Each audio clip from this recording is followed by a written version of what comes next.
Stand up for the pledge of allegiance or not? Pardon? You wanna stand up for the allegiance or not? I have trouble doing that.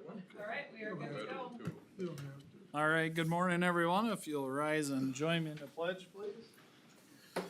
I pledge allegiance to the flag of the United States of America and to the republic for which it stands, one nation, Under God, indivisible, with liberty and justice for all.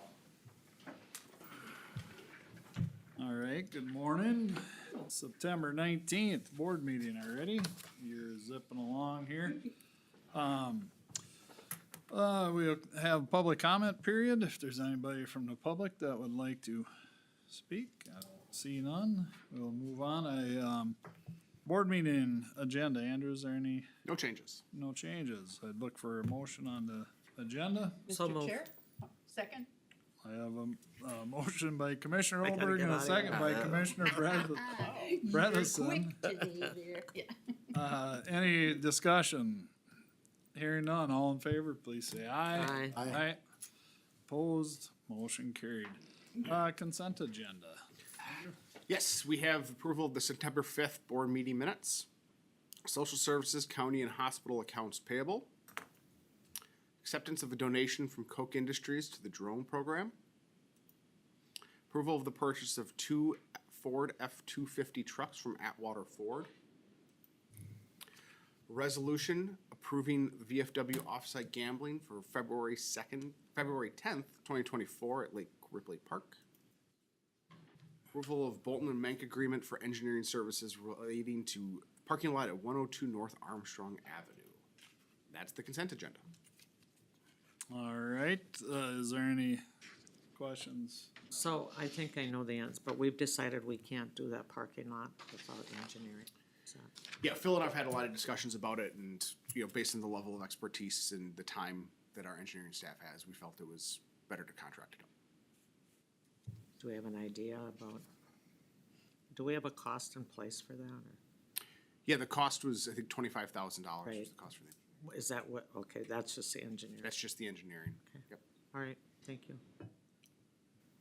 All right, any other questions? Just a comment. Thank you to the Cook Industries for their donation to the Sheriff's Office drone program. All right, and we do have a resolution there. This would be, first I'll look for a motion on the consent agenda. So Mr. Chair. moved. Second. Julie's on it today. Yeah. I have a motion by Commissioner Bredesen and a second by Commissioner Johnson. Is there any further discussion or questions? Now the roll call vote. Commissioner Olberg, Yes, Commissioner Bredesen, Yes. Commissioner Schiefelbein, Yes. Commissioner Johnson, Yes. Commissioner Schmidt. Yes. And our next item up is Sheriff, County Sheriff Brian Cruz. Morning, Brian. At least he doesn't do Mountain Dew. Brian Cruz, County Sheriff, and then I got Rob from IT with me here too, if you have any questions. So, this item before you is a replacement of our logger system. That's the system that's used in our dispatch center to record all phone calls, all dispatch transmissions. Unbeknownst to us, they've been trying to get a hold of the former chief deputy for the past several Oh, months. So, about a week or so ago, they got a hold of Rob and gave us the news that this thing is, end of life, gonna be out of service, and we need to replace it.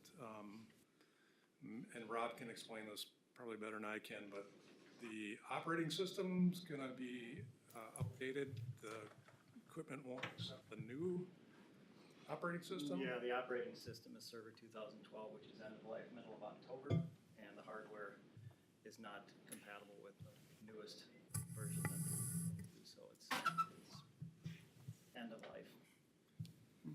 I know the system hasn't been replaced since I've been sheriff, so that's 9 years. Rob's understanding is probably 2012. So we need to do it unexpected expense, but I think with the budget we have with staffing shortages, we should be able to absorb it in our budget. Is this part of like next gen 911, some of them software upgrades and things like that? It has No, this is nothing to do with completely that? separate. This is Okay. just a system to record everything that goes on. Okay, Yep. all right. All right. And will they be able to get it in place in time? I mean, it says October, it's at end of life. We'll get on their list and get it. Okay. And And they're aware of that deadline as well, so. so I'm curious, did someone drop the ball on our end or the communication if nobody knew that it was end of life? Is that something we should have known or should know in the future or? Probably should have known. I don't know when they first started trying to get hold of Becky, at least she Oh, okay. retired months ago, and Yeah, they should have got bounce backs in their emails. Yeah. But they just kept sending emails to her, call us, respond to us, so I don't know. well, it's a exactly good how thing that they happened. found someone, obviously, so you'll put something in place to make sure those Yeah, things. yeah, we already changed the contacts that we Okay. thought we had, but Sure. we were reaching out to her, so. Weird, all right. Maybe it was titled No Before. Yeah, It'll be nice now, I just did my, look at, the administrator is shaking his head. I know, that's why I said it. Mr. Chair, move to approve Northland Business Systems quote for the replacement of the premise logger of $22,645.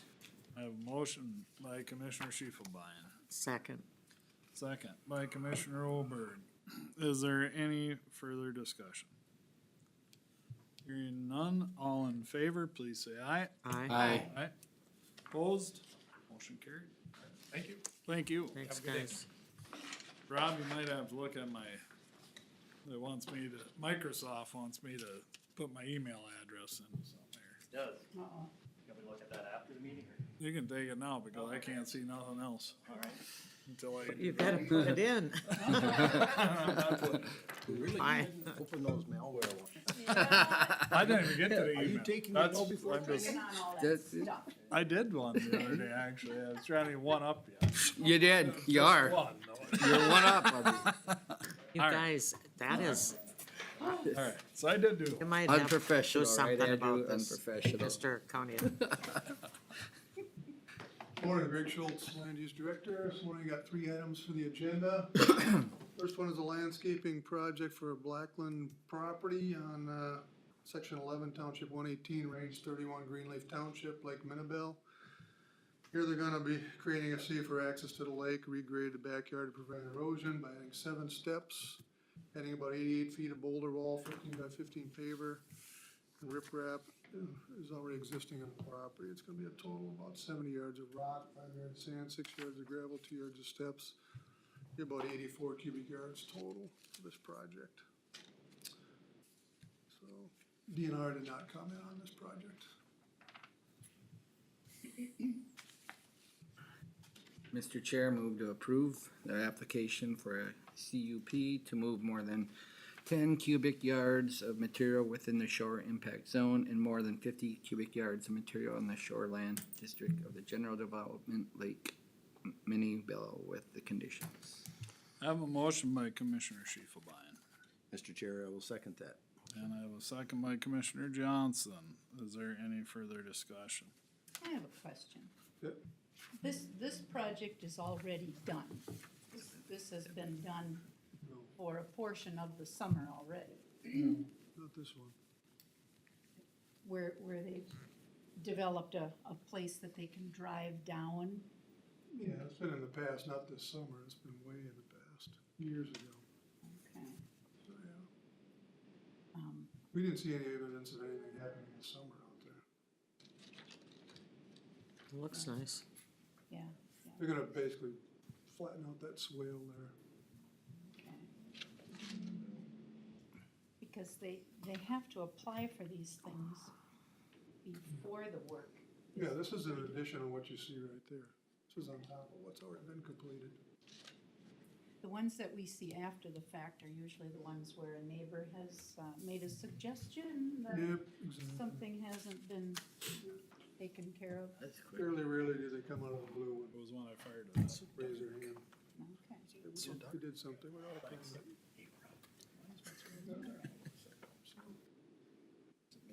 Very good. Can I grab it for a second? Oops. We all maybe need a little update. Yeah. You're gonna write a book, aren't you, Andrew? Feel bad, just on this meeting. All right, any more questions on Backland Landscape Project? Hearing none, I have a motion and a second. All in favor, please say aye. Aye. Aye. Opposed? Motion carried. All right, Greg, next item. Next item is for a Schwartz property. And that is located in section 2, township 118, range 30, Ellsworth Township, Lake Stella Shoreland District. For this property, they're gonna be, planning on removing the existing steps, create a safer access to the lake by adding 20 steps towards the lake, rework 65 feet of riprap, and adding approximately 85 feet of boulder wall. Total material here again will be around that 84 cubic yard mark. DNR did not comment on this project at this time. So, All right. I had a question. My issue with these sorts of things is to make sure that the septic system is always inspected and up to compliance. And with the Minnabell one, it said it was not, so they would have to have a compliance before you issue the actual permit. correct, before you start the work. Do they have to come in with a certification that it has been done Yes, to you? inspection. Okay, because now the one that we're going to address now on Stella says that the last compliance was done 2 years ago. Do they have to redo that again? It's every 3 years. So they 3-year met deal. the 3-year criteria. All right, thank you. Any other questions on the Schwartz project? If not, I'd look for a motion. Move to approve the application for a CUP to move more than 10 cubic yards of material within the shore impact zone and more than 50 cubic yards in the shoreland district of the recreational village Lake Stella with the conditions. All right, I have a motion by Commissioner Olberg. I'll second that. I have a second by Commissioner Bredesen. Is there any further discussion? Hearing none, all in favor, please say aye. Aye. Opposed? Motion carried. Next item, Greg. Last item I have is the approval of the conservation subdivision, 10-lot final plat of Birdwing Second Edition. Property located on the lot 4 and 6, section 6, township 118, range 31, Greenleaf Township in Meeker County, for parcel 1100640000. It's a 10-lot plat out on Star Lake. All right. Is there any questions on this one? If not, I would look for a motion on the conservation subdivision. Mr. Chair, I'll move to approve conservation subdivision 10-lot preliminary plat of Bird Wing Second Edition. The lots are located in section 6, township 118, range 31 of Greenleaf Township in Meeker County. This property is located within the shoreland district of Star Lake. All right, I have a motion by Commissioner Bredesen, Second. second by Commissioner Olberg. Is there any further discussion or questions? This has been a process, so Yep, he mentioned that this has been in the works for quite a while. that everyone's glad it's over and done right, so. And why? What was the delay or? There was just Just a planning. planning, Planning different planning. process. But no opposition? No. No, any opposition, none. All right. I need to vote on this one, right? Yep. Yes, I have a motion and a second. All in favor, please say aye. Aye. Opposed? Motion carried. Thanks, Greg. Thank you. You want her to? Oh,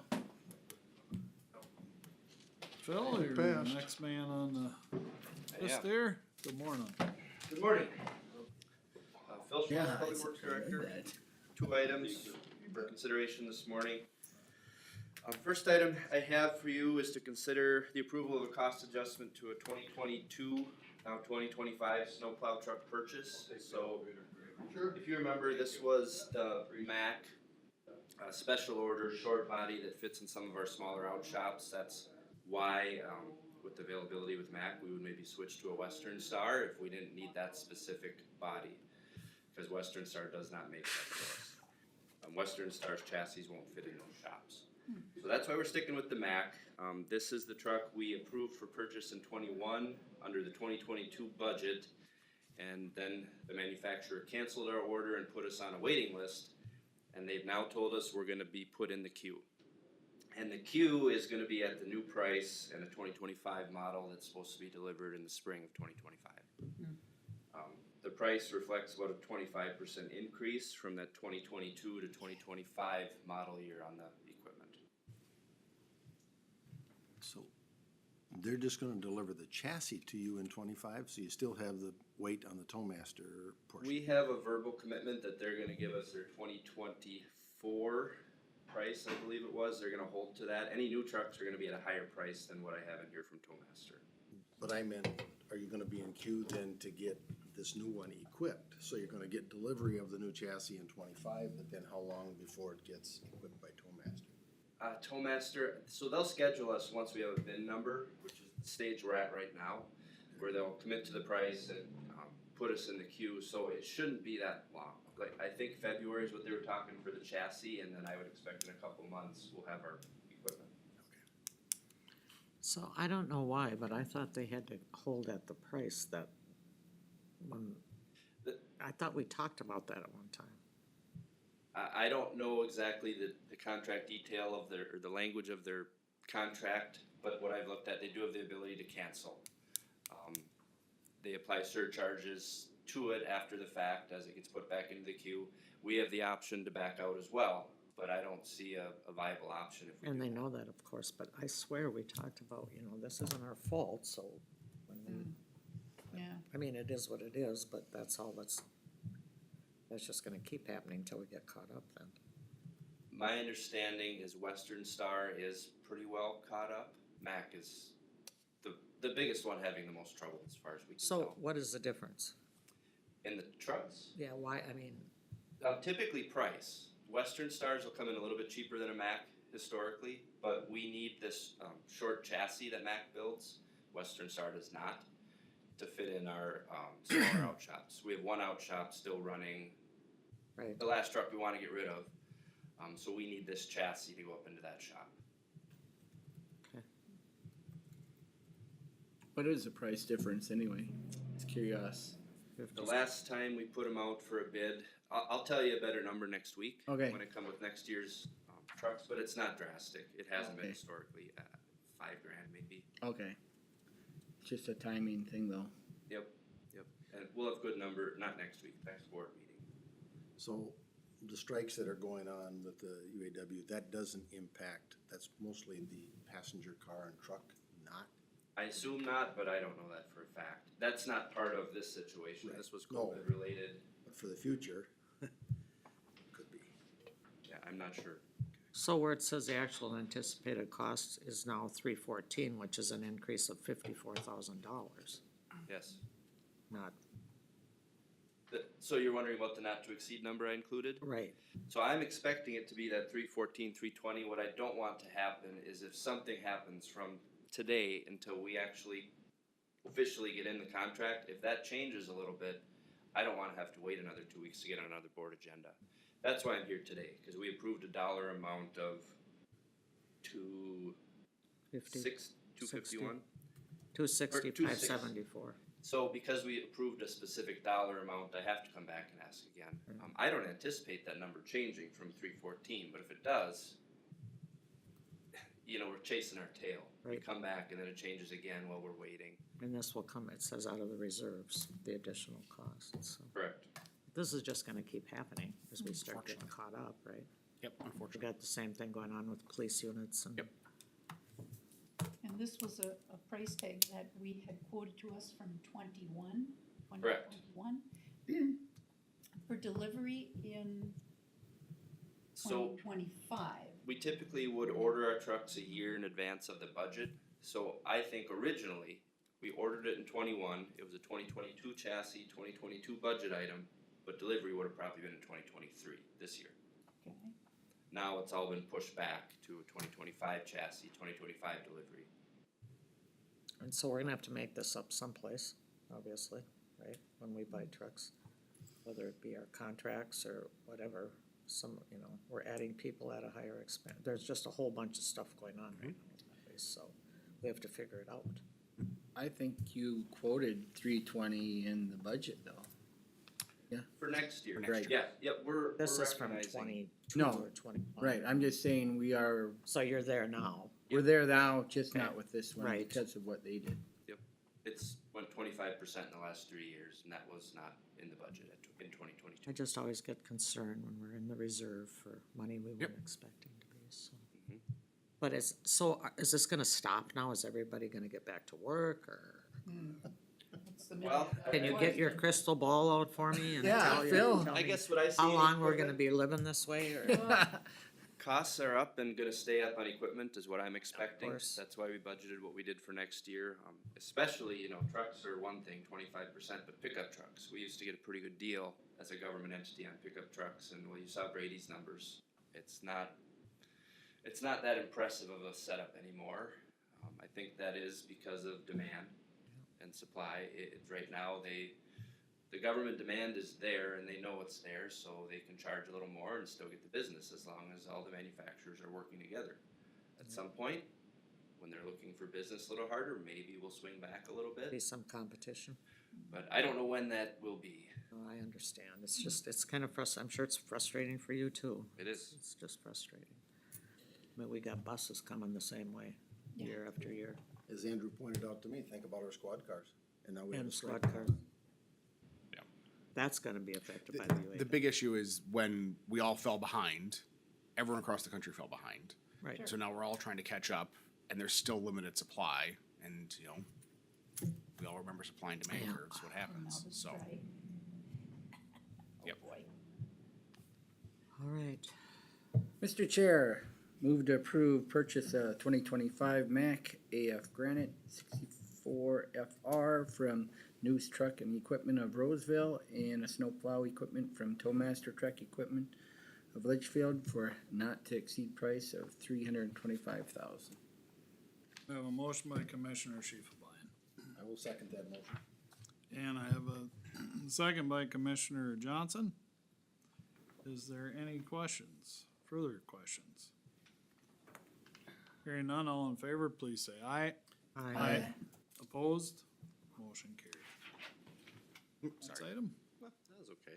We can use that one. Second item is to consider approving a resolution authorizing the county and the city, authorizing the county to work with the city to apply for a TED development grant, so that's Transportation and Economic Development Program. It's a state program that we're targeting to try and help us fund potential improvements at the intersection of Casat 34 and US Highway 12.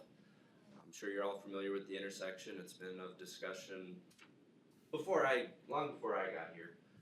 There's a number of studies, a number of things done. I guess what it boils down to, at this point in time, the city wants to do something with the intersection, and if you look at that drawing, you can see they have some other improvements included in the concept.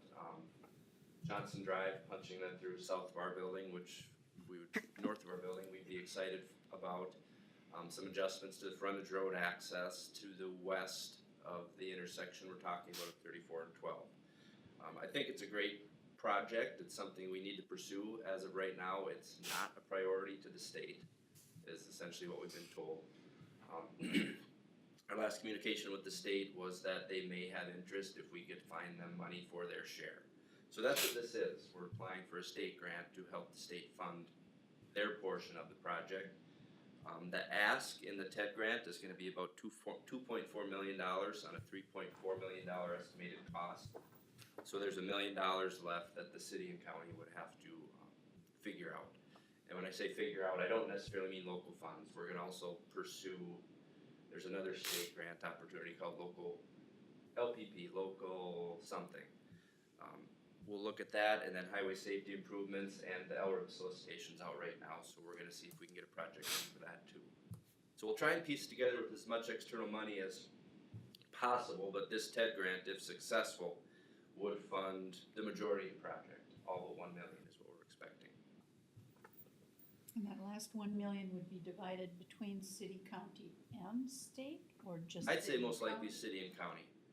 With where it stands with the state is on their priority level with this intersection, I wouldn't expect maybe. I'm being realistic, not expecting that though. So that's a roundabout I'm seeing, right? That's the proposed I concept. won't be able right to now. go out that way anymore. I hate roundabouts. Not kidding. I don't, you don't like them either, do you, Oh, Julie? No. terrible, and I don't know, this looks Easy. a little bit, but how, I always think of guys coming with semis. Yep. You've got Cenex right there, you've got this frontage road, which looks like they're going to block off, but there's a lot of truck traffic that needs to go into Cenex, and I'm aware that the semi drivers aren't real excited about roundabouts, but So when they looked at this, Bolton and Mink must have decided that, is that better than a light or? So I'd say the more detailed analysis would have been in an intersection control evaluation study that was done by MnDOT. I think the first one was like 2017, and then they refreshed it now last year, 2 years ago. It came down to a light versus a roundabout. And essentially, when you're looking at a light, it's not going to be a safety improvement. It'll improve the efficiency, decrease wait times, that kind of a thing. But at some point, somebody's going to blow the light, and you're going to have a serious accident. So that's what I see when I think about the two options. Is the roundabout going to be a little more inconvenient for trucks? If you make the circle big enough, they should be able to navigate through just fine. It's more about access to Cenex, I'd say. How do they get through the roundabout and then have the island set up to make it work for them to get in? For those details, I rely on a consultant that designs roundabouts to do it right. I'm confident it can be. I'll also say that applying for this grant does not lock us into building a roundabout versus a light. This is kind of to see if we can get funding to start making some real progress towards a solution. Is there a difference in price? I'd say yes, a light. I know MnDOT had a light in their ICE study. If I was gonna throw a number out, I'm saying if this is 3.4, they were talking about like 2.5 million. Cheaper. Which is shocking, a light costs that much, but I know you have to go back and do work outside of the core intersection if you're gonna install a light. I believe, two things. I believe you told me there is no cookie cutter roundabout. They're all designed to fit. They're custom, yep. Okay. Is there any encroachment on the railroad there, or is there enough right of way to do it right? Preliminarily, I've been told there's space to stay out of the railroad, but as you see, the intersection might shift a little. I guess it doesn't show it shifting north in this one, but it might to make it fit. But we're not gonna get into detailed design. This is a concept until we know we have something, because without funding, we might put a design together now that's gonna sit on the shelf for an unknown amount of time. Now, the improvement's gonna start next year, correct? On 12? Yes, the state has a project on Highway 12. So we're gonna wanna coordinate this, so you guys are under somewhat of a time. If possible, but I would say this project will not happen next year. No. No, with what has to happen with this type of grant, there's quite a few hoops to jump through. I think we were talking about a 2026 project potentially. two questions. Who is in charge of writing the grant then, is that Phil? Who will We're write? utilizing the city's consultant, Bolton and Mink, to work with that. Okay, so you're coordinating with city and they have hired someone to help write this? The consultant will. They have grant writers that will put this together for us. This resolution basically gives us permission to pursue the grant. At a cost. There will be a cost, yes. What's the cost of hiring a grant writer? I don't know. We'll be subject to their hourly fees. Exactly what we're gonna pay for this grant application, I don't know. Okay, I'm curious, because as we go through, every time we meet, there's, we're applying for this, we're applying for that, and I'm always curious, who does the grant writing, and do we have to pay for that? Or is it on the backs of our department heads to secure those? Typically, we do our own, like when we're going after our standard FHWA funds, LPP program, LRIP, things we've utilized in the past, we do that in-house. This TED grant, because it's about economic development, there's a lot of pieces in there about, they're gonna talk about development along that CSAT 34 corridor. I'm not well versed in predicting what kind of development's gonna happen up there and how it's gonna impact traffic. Okay. So that's where, especially on this one, I'm gonna rely on a consultant, especially the city's consultant, who has more knowledge about what's gonna change out there in the future and how an intersection improvement could impact that. I always think about the snowplow drivers too. How do they, you know, there's a shoulder here, a little island of cement there. And do they get input into this? Because that's just gotta be a nightmare. Yeah, it's gonna be easier to plow a non-roundabout intersection. For me, it boils down to safety. Yeah. You know, if we really want it to be a safety improvement, not just convenience, I think roundabout is the answer. But I don't know that there's a roundabout in Meeker County, so it's gonna be different. Do we own this stretch and this stretch? Those are city streets. So they proposing to run that frontage road that currently goes by the cooperative electric all the way over to Binsfield so that it's one? Yep. That would be so I think nice. they will do that irregardless. I'm just asking your opinion. The guess is all I'm saying. I'd say yes, the question is when. In Johnson Drive. We could do it with this project, if it happens separately, I don't know when they might try and do it. But the- Someday, yeah. But the city owns this extra yellow piece of Johnson Drive. My understanding is there's a little bit of right of way that needs to be acquired just south of 260th Street. The corridor is reserved, but the property has not been purchased. Even use them? We work with the landowners to acquire right of way. Okay. Because as I look at that, City would. I don't know that those folks are gonna be too happy to accommodate that, but. All right, I was hoping that we already owned it and it was just a matter of finishing the road, but that's not the case. And that would be a city endeavor, that's a city street, they'd be looking for city right of way. The city also would wanna make improvements to 260th Street from Johnson Drive to the west. They may do that in advance of something, a project like this, or in coordination with it. Okay, oh, sure. All right. Is there any other questions on this resolution for the TED grant? Not, I would look for a motion. Mr. Chair, I move to approve a resolution authorizing an application for Transportation and Economic Development Program funds for, what is that, TH 12 and CSAH 34 intersection improvements. All right, I have a motion by Commissioner Bredesen. I will second that. I have a second by Commissioner Johnson. Is there any further discussion on the resolution? Hearing none, I will ask for a roll call vote. Corey? Commissioner Johnson, Yes. Commissioner Schiefelbein, Yes. Commissioner Olbert, Yes. Commissioner Bredesen, Yes. Commissioner Schmidt. Yes. Okay, thank you. Thanks, Phil. All right, next, Mikkel, Human Resources.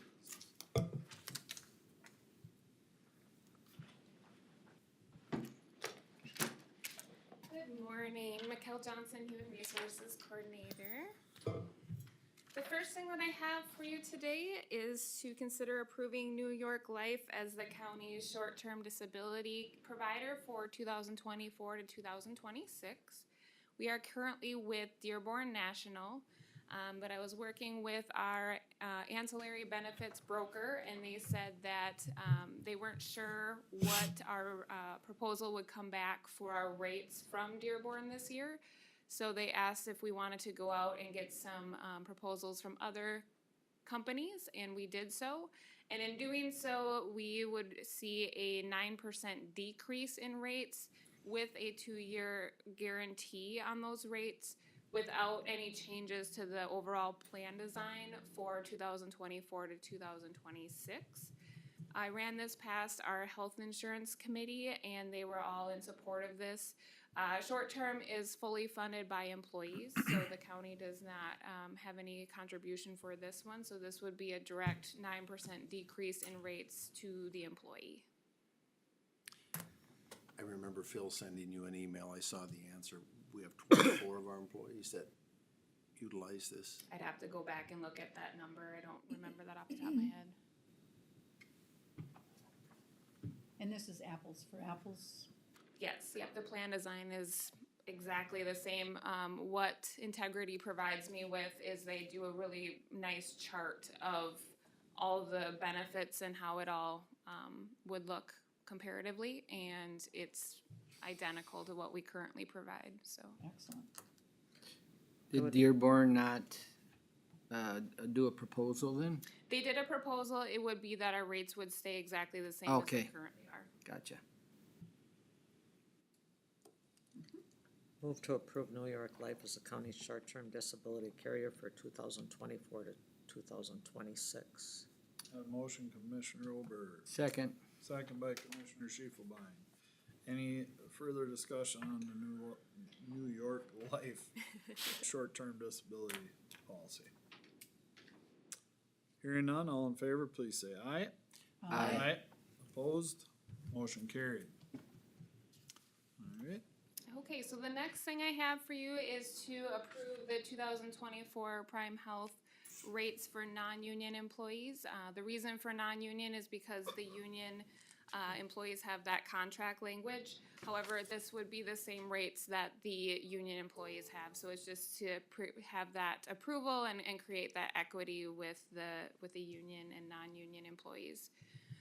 So for 2024, we saw a fairly low increase on the plans, which was a positive thing to see. We've seen that consistently with Prime Health, so that's been good. As you see on the chart there, we had a 4.3% increase on the Emerald plan, which is the lowest as far as the employee premium plan. So that one would be going from $16.07 a month in 23 to $35.27 in 24.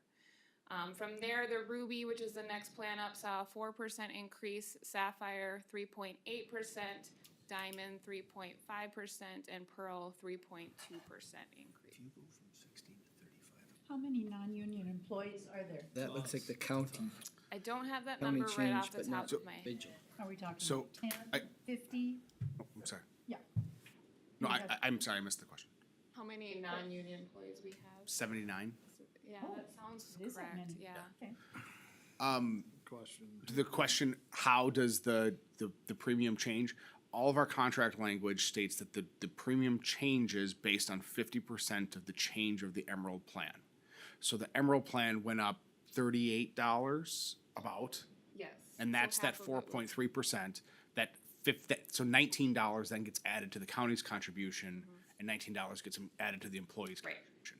So that's why you see it go from 1607 to 3527, despite the fact that the total premium 4.3%. The Emerald plan went up $38.40. So what percentage of our employees take the health plan? I would say a large percentage of them do. When I do our ACA reporting for how many have waived, it's maybe 15, 20. So they all take the single plan or the family, or we don't have it broke down? Or? I would say the most heavily utilized ones are either the Emerald on the single plan, or for the family plan, it would be the HSA plan, are the ones that most employees are leaning towards. If someone has more health needs, then they're generally going to go that higher route. So on a single plan, they'd be looking at either that Diamond or Pearl, and then on the family plan, if people have higher medical needs, they'd be looking at that non-HSA plan. So if they don't have the health plan, they don't get the HSA. Correct. That doesn't seem very equal to me. They're Is tied that together. is that a Minnesota law or is that our rule? It might be a law, I don't know for sure if that's a law, but they're tied together that if you have high deductible plans, that then the HSA goes along with that. So it's to help cover that deductible. No, I understand why the HSA, but if I have a different plan, I'm not entitled to have an HSA if I don't have a plan with Meeker County, right? If I don't take Prime Health, say I have coverage elsewhere. Yep. Then I do not get the HSA. Correct. Interesting. We can How many dollars are we looking at then? we can verify whether or not that's IRS rules, or I think that would be an it interesting is, but- conversation to have, but we can verify. because I've had it on other boards and I don't. So, but I could be wrong. So we had put together a utilization report that I sent out to the board back in January, Right. following our last round of open enrollment. Of the 192 employees that we had at the time, 179 elected the county's health insurance, which is 93%. It's only So 7% that of includes our family employees. or single coverage, some 40, kind of coverage. 40% select a family plan, 60% select a single plan. 129 employees participate in the Prime Health Pool, and 50 participate in the PEAT pool. So can you take the single plan even if you have another plan? You mean if you have another, Just if say your you have spouse some- has another plan? Yeah, or- whatever. You can. What happens though is that our plan through the employer then becomes their primary. So they would actually have to go through our prime health plan first before they can use their secondary insurance. What if you have someone on Medicare? It's the same way, So Medicare isn't first pay? right? It would be through the county, yep. No, Medicare's first pay. My understanding from Leah is Carrie, I that thought prime was health always would first be. pay. Because I have Medicare, but then I have a Blue Cross family plan because of my wife. Medicare is first pay on me, they pick up the balance. Yeah, we've had people that are getting close to retirement that have asked, and so I've double checked with Leah at Prime Health, and she said that ours would be primary. Even with Medicare. I bet you that's better for the provider, because Medicare doesn't pay. I get a Is it- rebate on premiums because they are the second payer. So Blue Cross Blue Shield gives me back, about a third of my premium that I pay each year. Is that, Then they would also get the HSA. Correct. is it possible that it's set up that way because you are not the primary, you know, I mean, I am the primary. you are the primary on that policy. On your wife's policy? No, she's on my policy. Well, she's on your policy. Okay, that's not the way I understood it. Okay. So then for the family rates, this is just an example because the family rates are based off of the age of the spouse, if any, and then the number of children, if any. So this is just an example of someone that's 43 or has a 43-year-old spouse and then 2 children. So it would be going from, for the family HSA, it would be going from $634 a month to $648 a month. And then on the non-HSA, it would be going from $991 a month to $1,034 a month. A part of this as well would be asking for the board to approve increasing what the county contributes to the HSA from $3,600 on the family plan to $3,800. Historically, what the board has done is every time that the IRS has increased the minimum HSA, or the minimum deductible amounts, the county has also increased the contribution to the HSA plan. So the IRS has announced that there would be an increase from $3,000 in '23 to $3,200 in 2024. So then it would be requested that the county also then increase the contribution from $3,600 to $3,800. What I didn't put in the RBA, I realized afterwards, is that the single plans also would be changing for the HSA contribution from the county from $1,500 to $1,600 as well. So that would be changing as well. How much difference, so that's already budgeted in, I'm assuming, or? Yeah, we have contingency in the budget to take care of health insurance And we changes. did and that that's in with there. Union, right? That's the same changes. Okay. And the county puts in the entire amount into the HSA. It is not a joint venture with the employee. The employee can contribute Add on as top much of as that you if they want. want, You can add Sure. to up to the that. IRS limit. Okay, I see. So if you have a higher deductible, you might wanna add, right? Okay. It's basically a way to help try and cover the cost of that deductible. What a wonderful benefit. It's a great benefit. When we talk about it at the Prime Health Board, so Meeker County has always contributed more than the rest of the Prime Health pool to that HSA contribution. When we talk about it at the Prime Health Board, we kind of set that limit of, at what point it doesn't actually start to cost people money, right? Because you have, what the plan covers, then you have the deductible, and something like 70 to 75% of people who are on the family plan stay below that $3,600 of their total expenses for the year. So it does end up covering that full cost for those folks, which is a really positive thing for those employees. Fabulous benefit. This is totally off. Please contact Leah. I really don't understand why. Because if I go to the doctor, their Medicare is always listed as primary. If I go on my health partners and look, it will say primary is Medicare. Yeah, I can definitely. second. I don't understand why, it is with me too, I don't understand why it Yeah. wouldn't be. I don't know why we would be different. I don't either. Everywhere I go, Medicare is first pay. Then my supplement kicks in.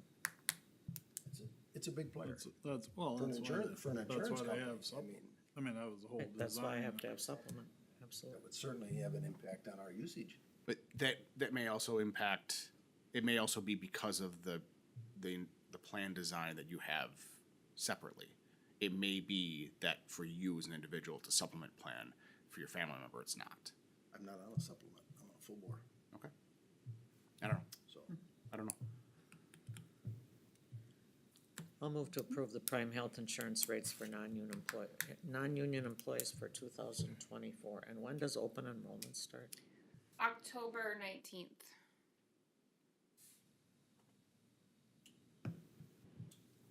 All right, I have a motion by Commissioner Olberg. For a second? Second. Second by Commissioner Schiefelbein. Is there any further discussion on health insurance? Will we receive notification of that open enrollment date as an Absolutely. email? You usually send a Yep, absolutely. mass email. Okay, thank you. All right. All in favor of the prime health insurance rates, please say aye. Aye. Aye. Opposed? Motion carried. Thank you. Thanks, Mikkel.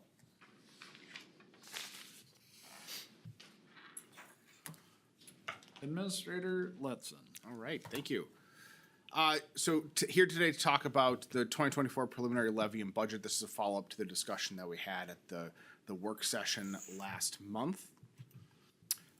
As you recall from that discussion, we have total revenues coming in for this year of $51,235,557, which includes the use of about $11.7 million of fund balance.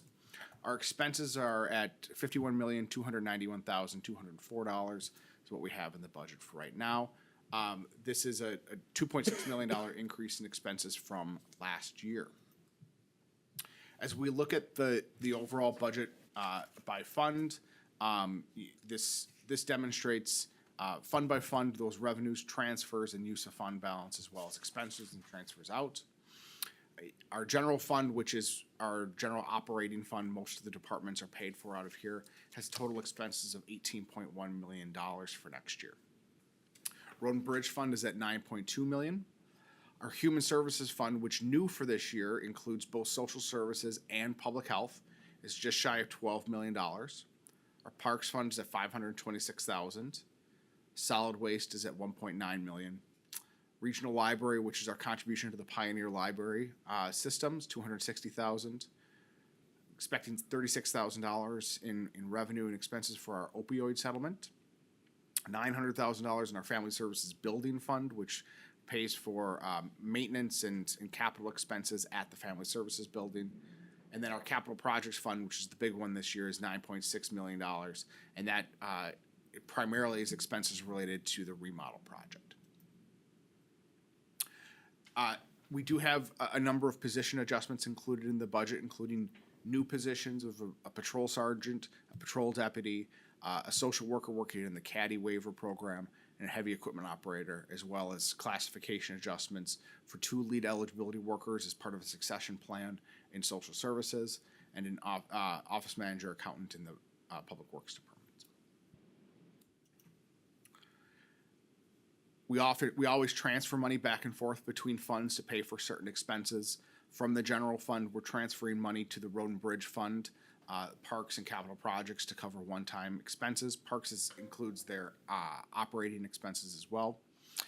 There's money coming in from the debt service fund into the general fund. That money is offsetting the cost of the 2021 refunding bond, which we have 3 years of it left. Road and Bridge Fund, we have money coming in to help cover the cost of half of a plow truck. Human Services, we're taking $1 million from that fund to go to the Capital Projects Fund to pay for a portion of the remodel project. And then Family Services Fund has money coming out to cover capital expenses at the Family Services building. Looking at the use of fund balance, we have $1.6 million of general fund balance planned to be used. Of that, $500,000 is through restricted sources, and that includes primarily one-time public safety aid that the county is receiving at the end of this year, as well as our AAS aid that we receive on an annual basis, and that committee's been working to spend down that fund balance of. Otherwise, there's $1.1 million of unrestricted fund balance uses, and that includes, the big driver there is the cost of squad replacements, for which we've levied for in the past but haven't been able to purchase. But we also have a portion of, or the half of that plow truck that I mentioned, and 2 positions included in there as well. I'm sorry, 1 position, which is a deputy. Road and Bridge, half of a plow truck, and that other position, the heavy equipment operator, is coming out of that use of fund balance. Human Services Fund, $1 million is for the remodel project, and $277,000 is a use of some of their fund balance to cover some of their operating expenses. Capital Projects Fund, we've built a lot of money into that fund over the past couple of years through the American Rescue Plan and transfers from the general fund to cover the cost of the remodel project. Family Services Building, that's a portion of that those capital expenses that I mentioned earlier. And then the Debt Service Fund covers the 2021 refunding bond, and that is what's being transferred over to the general fund. As we look at the preliminary levy for next year, what we need to cover all of those expenses, what we're showing here is a 2024. I thought I circled it, but I didn't. $16.8 million equates a 4% increase. When we talked at the work session, we feel comfortable that 3.74% is what's going to be necessary to cover all of the expenses as are identified in the budget. But we know that we're going to be issuing a bond here about a month from now. Didn't know what the interest rates of that were going to be. We had a pretty good idea, but until you open those bids, you don't know for sure. So we wanted to give ourselves a little bit of cushion, a little bit of room there. Going up to 4% gives us an extra $43,000 on the levy. And of course, as you know, we can always go down from that number, but we can't go up from that number. Since the budget work session, though, we've had a couple of things come in that adjust things a little bit for us. And so some things I wanted you to just start thinking about today. We can have discussion about it to kind of get a sense of what you're thinking. But we certainly don't need to make a decision on this until we do our final budget in December. And that is that, we had really favorable bids on the remodel project. And with that, we're going to see savings on our debt service because we're not going to have to issue as large of a bond as what we were expecting. And we'll talk about that more in a couple of items. But depending on the term of the bond, whether it's a 15 or 20 year, we could expect $41,000 or $96,000 in savings on the debt service for next year. And then we also received our increase, or not increase, we received our renewal notification from PEEP, which is the insurance program that covers the sheriff's office. And we learned that there's actually going to be a decrease in premiums. We had budgeted for a 15% increase. So that decrease now is going to create $90,000 in savings in our contingency. So those two things combined lead to total savings of what we showed in the budget of $131,000 or $186,000. So we have some options of what we could do with that money. We could either reduce the levy below the 3.74 that we had previously talked about. If we did a 15-year bond, you could reduce that levy to 2.93%. If you did a 20-year bond, you could reduce it to 2.59%. Alternatively, you could leave the levy at what we had planned at 3.74 and invest some of that money in some of the expenses that we had identified as being paid for out of fund balance, but ultimately are going to have to be put back into the levy at some point in the future. So what we're talking here is $117,000, almost $118,000. And what that would cover is the cost of, or potentially it could be the cost of the deputy, the cost of the heavy equipment operator, or a portion of the cost of the plow truck. Which is, as I said, split out of the general road and bridge funds. So those are just kind of the items for discussion. Ultimately, though, what we need to do today is set the preliminary levy. The $16,869,305 is what we had discussed previously, and that represents a 4% increase over 2023. So that concludes my presentation. I'm available for any questions. Are there any questions? Well, there was a lot of information fast. Did you ever consider going to school to be an auctioneer instead of a county administrator? Well, I apologize for the speed of it. So we had a broad discussion about it a couple weeks ago. So I thought it was. Recap. Well, I think the main summary is we have lots of variability and options in the next Yep. 90 days. Just because we have a lot of moving pieces. Yep. within there. We're starting to get some clarity on some of the items, health insurance. Mhm. We got bids open, we still have the bond as a variable in there. Yep. So we're about 2/3 of the way through our process, so. Interest rate fluctuations. Different, yeah, we'll find out more as we, when are them October 17th. 17th, so. Another month, we'll have that number and that'll Mhm. clarify things. But I do like setting the preliminary with a little cushion, rather than being spot on and not, you never know what's gonna happen. You just never know. Yeah. But we all anticipate that that's not going to be the number when it's over, it's gonna be lower.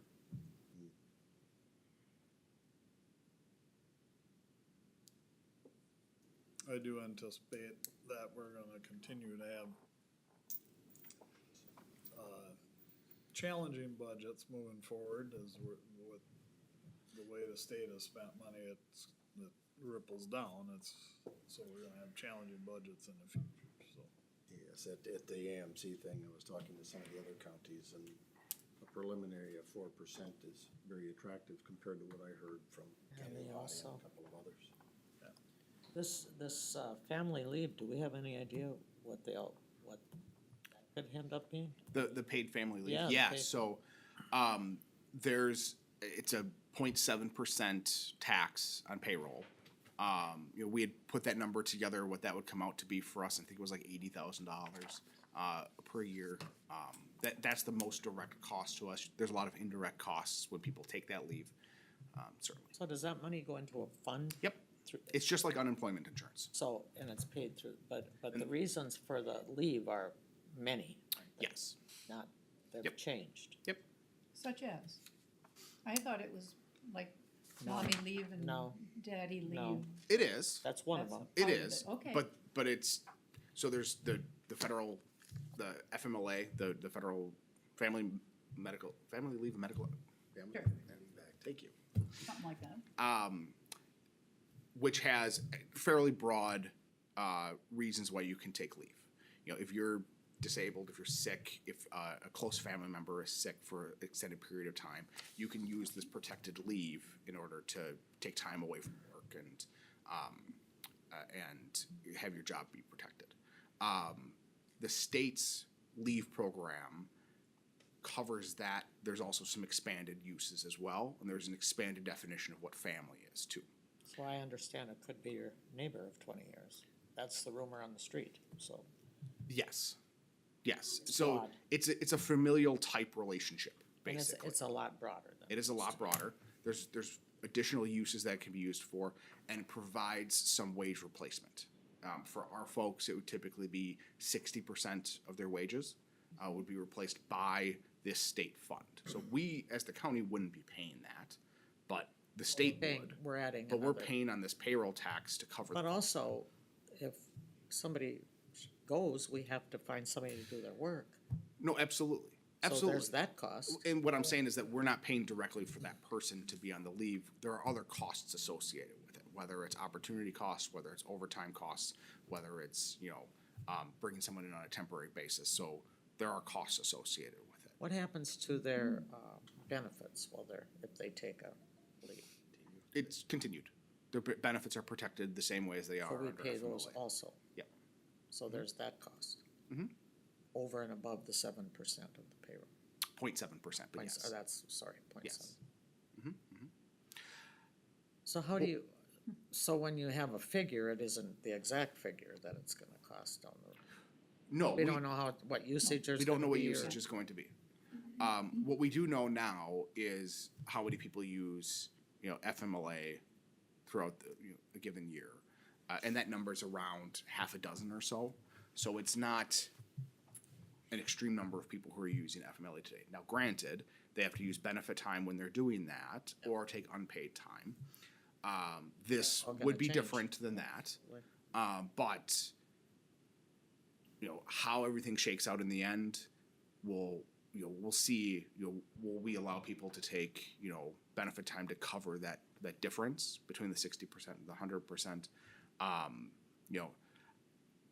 don't know if the world is ending because of this program. It is going to create new Andrew, I'm not challenges for us. anticipating that it's ending, I know. but to say it's only 0.7%, there's a lot more to it. Number one, No, I know. they can use it for a lot more reasons, and that's gonna get broader. So you can't even judge by, and I'm not even saying I'm against some of it, I'll just be upfront.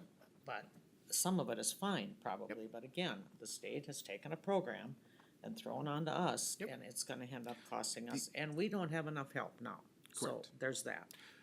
The other issue is earned sick and safe time, which is essentially sick leave that the state is mandating now. That goes into effect January 1st of 24. The state's family leave program will not go into effect until January 1st of 25, I believe. So there's more time on that one. This other program is, we already offer sick leave, right? However, what we offer for sick leave doesn't match exactly what the state's gonna require us to do. There's a lot of things that Mikkel and I are still digging into with the state law, working with other counties to figure out how are you addressing some of these challenges. And so we'll come forward to you with some policy adjustments before the end of the year to address that. But that's a different issue, and included in that is expanded use for different things, but also expanded definition of who you can use it for. Because your personal leave is one pot, your sick leave is one pot, this FMLA or whatever is another pot. So if I wanna take maternity leave, that comes out of the FMLA. I don't have to burn my personal leave and I don't have to burn my sick leave. They're all, It's one of the challenges that was clearly articulated to the legislators who were working on this, is that as, local governments and counties specifically, we provide very robust sick leave benefits to our employees already. We're very good employers in that sense, and there isn't a mechanism in there to require that it be used as part of this, even though that was something that was proposed but we did not win on. thank you. Can you go back to the other slide? Be happy That's to. all stuff that, I don't know, that'll cost us later, but, Trying to, it's not, there we go. see. Yeah, that one, so. We have 90,000 savings on the health insurance alone. Mhm. And between 41 and 96 just in the debt ceiling, service alone also. Yep. So the 20-year, it would be 96,000 a year, so combined with the health insurance, that'd be 186,000. Yep. Below our 4%, right? Correct. Which equals to 2.59. Mhm. If we did fund the deputy and the heavy equipment out of our, like, a regular funding, rather than, and they cannot fill that, it'd be less likely for us to still abandon those positions, because if they're just not filling it, there's a Yeah. part of me that just says, okay, you know what, let's just pull it out. Well, we can't, how can we pull a deputy? If they don't fill it. You mean in a year? Yeah, yep, for next year. But, well, I don't know, that's, My suggestion would be, if you're going to invest that $130,000 or $186,000 into into expenses that we have coming out of fund balance. I would say put it into the plow truck, because you know that we're gonna have to continue purchasing plow trucks in the future. We may make decisions on positions in the future, but we're gonna continue to have to buy this equipment. So that would be my suggestion. And that's what I was getting at. Yeah. That I'd be, you know, you're taking it right out of that, and that's gonna be a cost that you know you're gonna have. Yep. Yeah, okay. So we have some flexibility. We don't have to target it for those two positions. We can move the money to other. Correct. Thank you. This is your options page as of today, Yeah. but it's gonna Yep. change a little bit once we. Yeah, once we, Interest rates once we know where the and- bond finally lands, we'll be able to dial this number in a little bit further. So, And what was the date on the bond? October 17th. 17. All right. Okay. Any additional questions on the levy?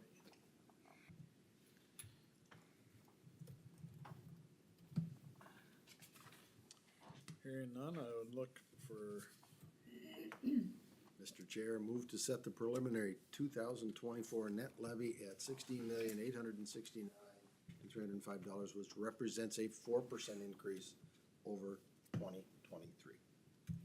I have a motion by Commissioner Johnson, Second. and a second by Commissioner Schiefelbein. Is there any further discussion? So we can still lower that if we Absolutely. want to, right? And we will. We will. Yeah. That'll be a first for me since I've been on this board. That's exciting. We did it 2 years ago as well. Oh, we did? Darn, second. All right, All right, I have a motion and a second. And all in favor, please say aye. aye. Aye. Opposed? Motion carried. Next item is, adjustment to compensation. So, we also discussed this at the budget work session.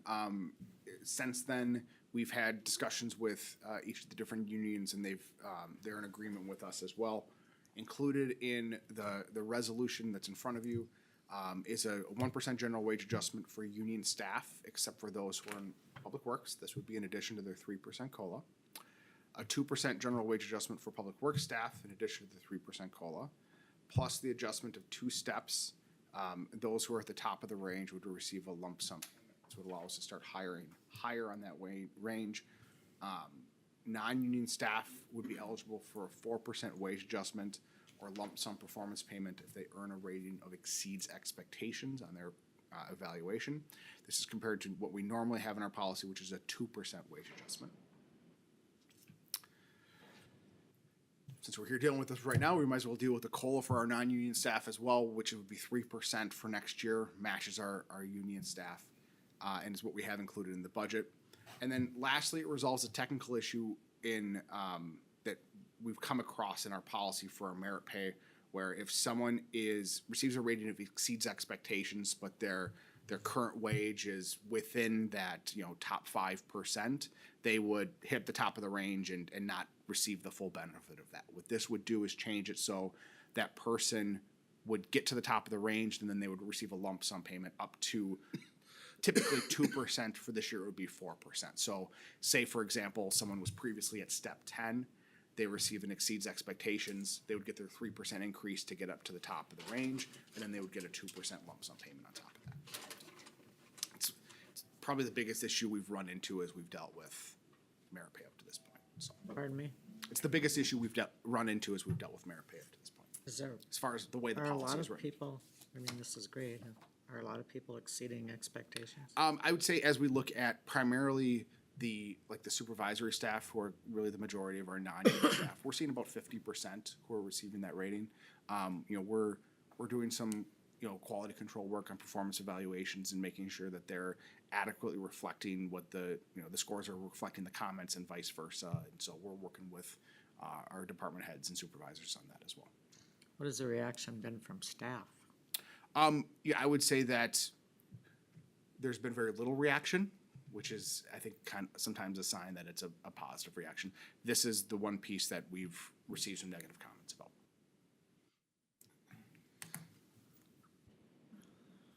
But most of this extra stuff, people really weren't expecting going into it, the budget process.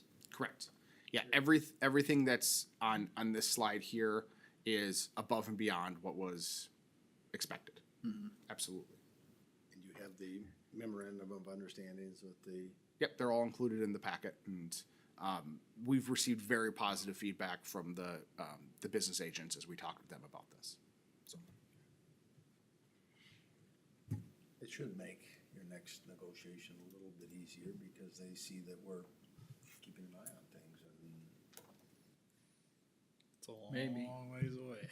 that's not as long as you think. It's next year. In memory, it's Yes, a long that's ways true. away. At least not our memory, anyway. No, it'll be fresh on our. We'll let them know, but. But, All right. but I thought that was all positive, and then keeping that, 4% below levy is all good things, so. I suppose every contract that's negotiated is a little bit different, and we have, what, 8 unions within the county? Yeah, we have 8 contracts, yep. 8 contracts. How many years does it take from the beginning to get to the top of the pay scale? Depends. Each one is probably a little different. The only one that's different is deputies and investigators. They have an 8-step scale. Everyone else has 11. And those steps are reflected in years of service? Yes, typically, right? So if we have someone who comes in with some more experience, or there's some certain circumstances we may hire someone higher on the range. So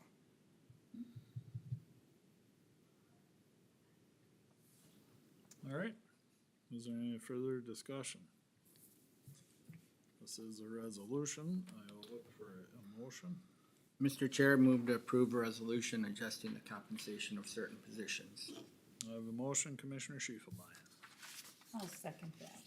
and a second by Commissioner Bredesen. Is there any further discussion? Hearing none, Corey, would you take the roll, please? Commissioner Schiefelbein, Yes. Commissioner Johnson, yes. Commissioner Olberg, Yes. Commissioner Bredesen, Yes. Commissioner Schmidt. Yes.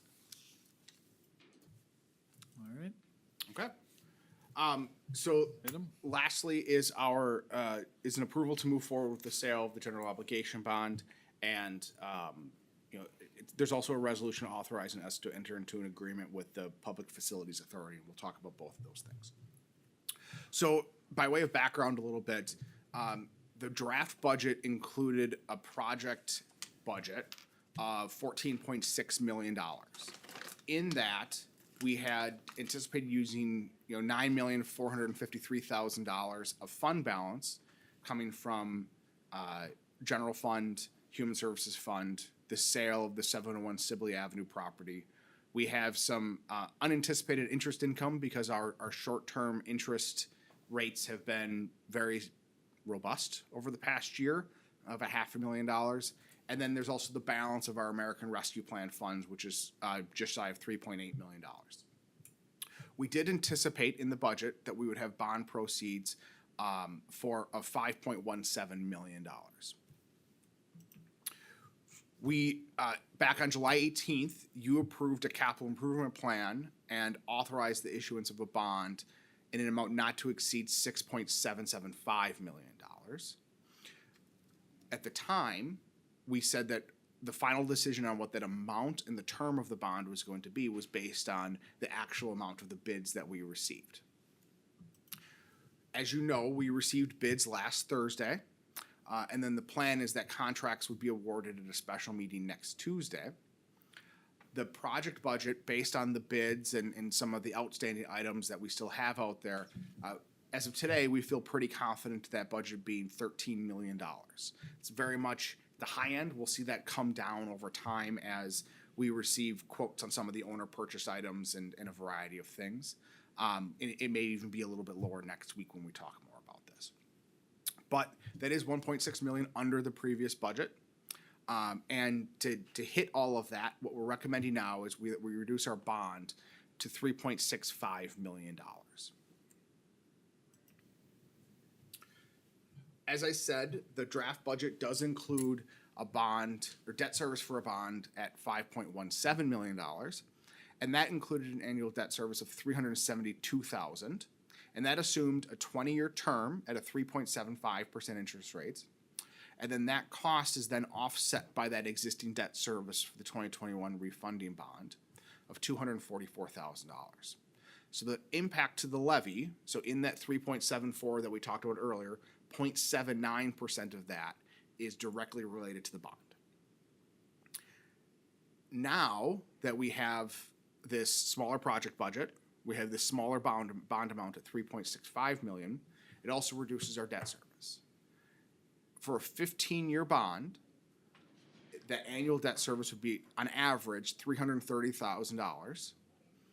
With that initial levy impact, so when you take that $244,000 off, that initial levy impact is 0.53%. That budgetary savings is $41,000. As you look at the 20-year bond, that average annual debt service is $275,000. That initial levy impact is 0.2%, and then that savings is $96,000. And so, really, this is what we're looking for today from you: is A, is $3.65 million the correct amount that we should bond? And B, is a 15 or a 20-year term desirable? With that, I'll open it up for questions. You know, for me, when I look at it, it's two ways I look at it. Is as an individual, if you had the cash, 15-year, no thinking about it, period. But as a government entity, when you're looking at other people's money and what it affects them in the short term, it seems to affect them more in the short term than the average, and that's why I'm leaning towards 20-year. And I agree with you 100% on that the 20-year is, like you said, some folks it isn't gonna impact, but we have a lot of folks in this county that it will impact. Even that little bit of percentage, it's going to have an effect on them and their families. Well, and I'll go back to the statement I had earlier. My concern is future budgets. I mean, because, I mean, the taxpayer needs a win every once in a while, and I would say 20 years a win for the taxpayer, on their day-to-day budget, on the short-term budget.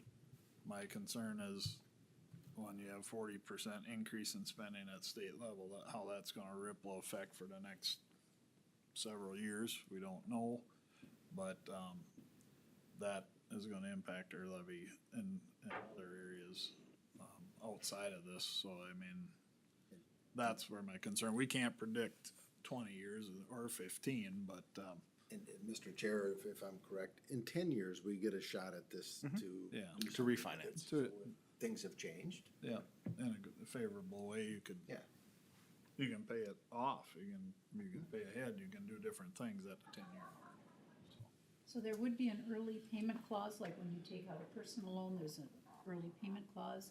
We have to be locked in on the bond program for 10 years, but then after that, it's That- like an early payment? That's what's typical is there's a 10-year call period, and after 10 years, then we could go through and do a refinancing, or if we had the cash and we wanted to just pay it off, conceivably we could do that as well. It's what we did with the refunding bond that we did in 2021.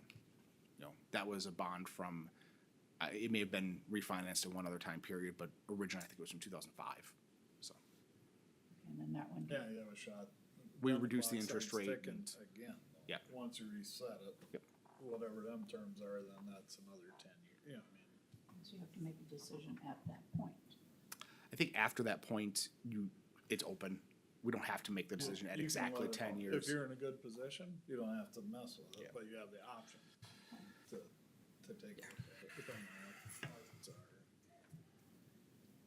It just seems to me that earlier in our discussion of this, when it was between a 15-year loan and a 20-year loan, if we went with the 15-year, it would save the county in interest $1 million. Are we still at that point? No, What would be the savings? it's more like $470,000 now.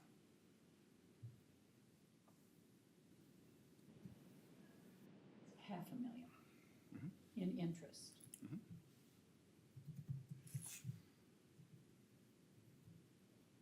So how then, I'm not sure if this is answering my question, but if you take that 470 70, almost $500,000, and you spread that interest out then over that next 5-year span, is it a wash from savings in the levy versus paying the interest? That's $55,000 right there on the screen, so 10 years is $550,000. Savings. The price. So, So So- it's basically a wash then. so what you're saying is, if we were, yes, I understand what you're saying. So the cost savings is $55,000, it's over 5 years, so it's more like $270,000, so, yeah. Because I don't like to pay interest. So the real difference between the two is about 200,000. You would save about 200,000 on the 15-year compared to the 20-year. So we'd still be out about $250,000 that we'd have to pay in interest, which is just, in my opinion, it's money out the window. And there again, I'm contemplating taxpayer dollars as compared to raising the levy a little bit more to cover. I can see both. I can see both. Be conservative and go with the 20-year. We have a 10-year, look at it in 10 years. But then I also think I'd rather do 15, save the interest, buckle down. But it's a point of discussion, but I like to get things paid for. I don't like being in debt, I don't like paying interest. But here again, it's different than my own personal, No, I see exactly Checking what you're account. saying too. you know. I think the average taxpayer, no matter what, is more thinking, how's it gonna affect me in the short term than the long term versus a business or an actual individual that knows their own finances, and that's why I had to go 20-year. Otherwise, I'm leaning that same thought process, but I'm like thinking that the average person, do they wanna pay an extra? We're plugging these numbers into their budgets, Yeah. and we don't know what their budgets are. Right. I mean, That's exactly, that's about as accurate as you could get. And I also think, I would agree, I see both sides, but I think Yeah. people are living through some tougher times right now. And if you've got kids, I mean, for all the reasons, the inflation, and the school levies and everything does make a difference. We have a lot of people that are on fixed incomes and it does make a difference. So I would agree with the Just- 20-year To also. spread it Spread it out. out. Spread And it we out can look at it again in 10 years in or 10. and see what happens. This is a big project for us, but in the scheme of things, isn't a big project No. compared to what others are doing. And I think we've done our work well on it. I think we've been conservative. We've done a lot of exploration, and I think we've done well, so. I just wonder, I haven't had these discussions with constituents. We're still in the process. But I wonder what they would say if you said, what is your opinion? Should we pay off the loan in 15 years and save over $250,000 in interest? Or would you rather have the buffer of a lesser levy and pay it off in 20 years, but at a cost to the county taxpayer of at least $250,000 in interest? Well, we had a public hearing and nobody came, so. Yeah, I know. But it also isn't just that, you know, what Steve said is true. We've got a lot of stuff coming up where the future with our levy, that is gonna be really difficult. We're gonna have some difficult decisions because of what's going on. We can't hire people now, right? We don't know what's gonna happen with the jobs. So I think this is the safer way to go, that, for a lot of reasons. I think that's a big thing. I mean, the impact on the future levies. Right. If we save 200,000 here, but then turn around and on your yearly levy, you have to make up $500,000 one year or something Then like you're that. gonna be looking at, and I heard some, That's where it starts. Now you're compounding this, Right. and that's why I picked the 20-year. and I like to keep our levies, I was telling Andrew this, more steady. I don't like this. And I heard some big numbers at AMC. I was proud of your work after I heard the big, you probably did too. I'm like, wow. And they go, yeah, it's bad, you know. People that have having to give them more increase to get help, just the same things we're facing. Yeah. So that's why I just think the 20 years is a safer way to go. and are we getting the right amount of money? You know, are we bonding for the proper amount of money? I worry about our capital budgets, our funding for that, so. When we put money into savings, Sharon, I know the interest rates have been going up now. What sort of interest rates can the county, like, we can go down to the local bank and get a CD now for 5.3. I never got 5.3. Yeah, there's a little sign outside. Bank are you at? Yeah, I got 4.75. Ooh, yeah, and so those have come up a little bit. Does the county, are we enjoying some of those We are. benefits as Yeah. well? Yes. We've definitely done a lot better on our Oh, yeah. interest, Oh, yeah, absolutely. Do we have to lock them in, like on a CD? Yeah, you put it for a term or how long you want it, and then that depends on the rate. Okay, So, She's got about 1 billion of them, right? yeah, Not a billion, Well- Well, not 1 billion. a gazillion, but yeah, that's gotta be an exaggeration. and then, We've so, also, we also have cash essentially that sits in a money market account through the Magic Fund, which has done very well over What the is, past I was year. gonna, how is the magic It's fund at doing? 5.43% as of yesterday. That is, It's very what do good. we anticipate the potential interest rate on the loan for these bonds? So what we have from PFM, the true interest cost is about 4%. so 3.75 goes to 4. 4% is what they've shown What in they're the showing. two different bond runs. So we don't There is know. we won't know until October 17th. Till we vote on it. That's what the bids are. Okay, They're going to give us And bids can on that go up? interest rates. that could go up a little It more. absolutely could go up. It absolutely could go down. Well, I'm hearing the Fed is gonna have one more raise, maybe that's not so, but Hopefully after the. hopefully 17th of after we get October. done. Not this month. Well, Yeah. The one thing I didn't include in the presentation is the resolution that's included. And what that does, it allows us to participate in this state program where we can take advantage of the state's AAA bond rating, which will then create a lower interest rate for us. So what that equates to based on what we're going to get through our own rating, I can't say for certain, but it puts us in a position where we become the most competitive possible. Nice. So All right. we're able to earn pretty good interest rate. Hopefully we'll pay a low interest rate bond. I like the idea of a 10-year option to revisit and potentially pay off if we've done well with investments and, I won't be here for that. You might be, Julie. well, time will tell. Mark this down. Yeah, there's some big decisions, but it's good to talk these things over and get I'm, different points of view. After my AMC encounters, I'm very proud of the work we've done here. The budgeting, you guys and everything, I think we've been conservative, not done more than we have to, but we have to do some things. Yep. And now is the time we have to do them, because I certainly learned it doesn't get any cheaper, No. so. And I'm so thankful, like Phil was mentioning, applying for grants and looking for ways to pay for these projects that don't have to fall completely in our lap. That's, it's important. We'll get into this more in our reports, but AMC, everybody's got the same issues. Staff work shortages are, I mean, we've got some real issues coming down the pike, like Chair Schmidt said, so, yeah. Yeah, we gotta, we're gonna have to keep our pencil sharp the next few Absolutely. years. I mean, it's gonna It's be what it is, challenging.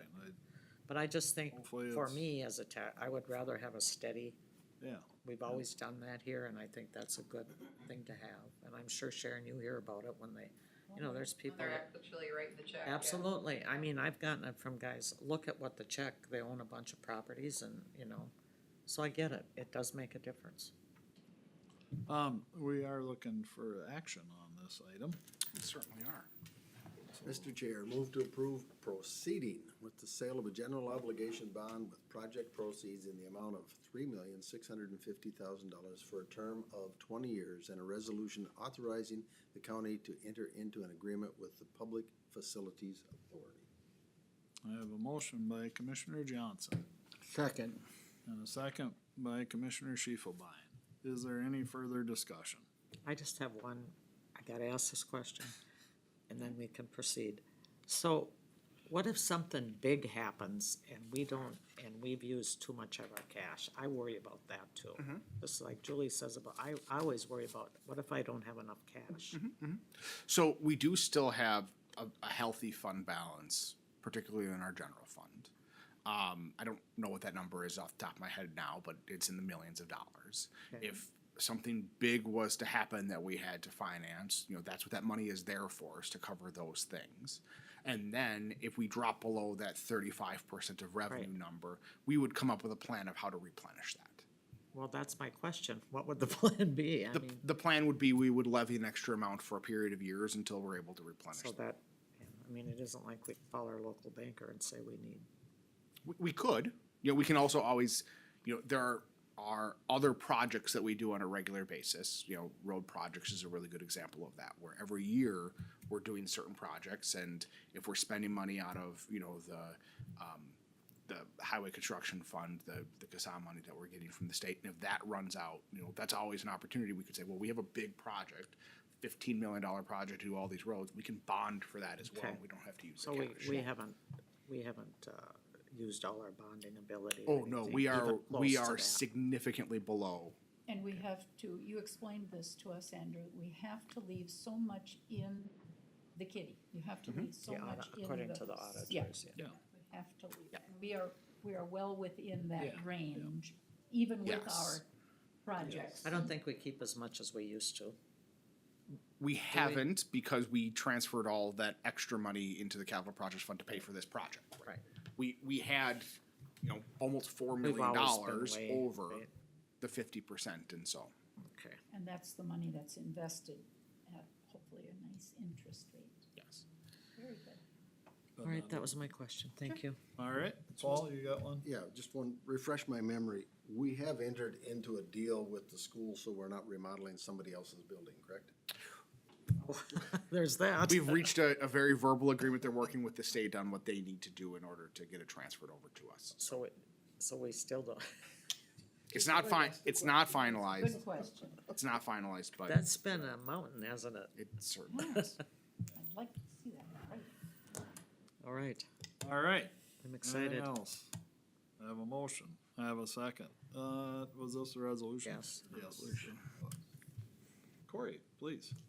Commissioner Bredesen, Yes. Commissioner Olberg, Yes. Commissioner Schiefelbein, Yes. Commissioner Johnson, Yes. Commissioner Schmidt. Yes. All right, and before I forget, and now that my email is working, I see all kinds of things here that I haven't seen Haven't since seen for days. Thursday night. No before.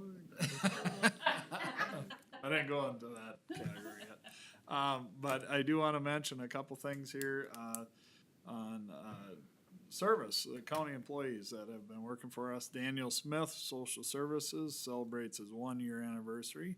Sierra Heaton, Social Services, also celebrates a 1-year anniversary. Mike Mahler, our community paramedic in the sheriff's office, celebrates 1-year anniversary. Monica Ankrum, down in planning and zoning, 15 years. Brooke Nordness, Social Services, 5 years of service. And Joe Schumacher out in the highway department, 5 years of service. So we thank those folks for their work for the county, and hope they continue to work for us for years to come. Everything is very much appreciated. Also, we have a thank you card. This is a general blanket thank you card, Beth, so this covers all of us, including Andrew. So we gotta split this Well, one. thank you for that. We gotta split this one.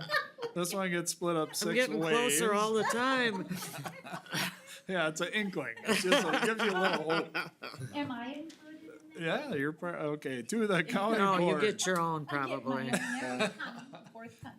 To the County Board of Commissioners and Andrew, thank you so much for the generous donation to the Lamp Kinship from your work at the 2023 Meeker County Board Fair Bingo Stand. We appreciate you thinking of us and for the kind support. Sincerely, Lamp Kinship Board.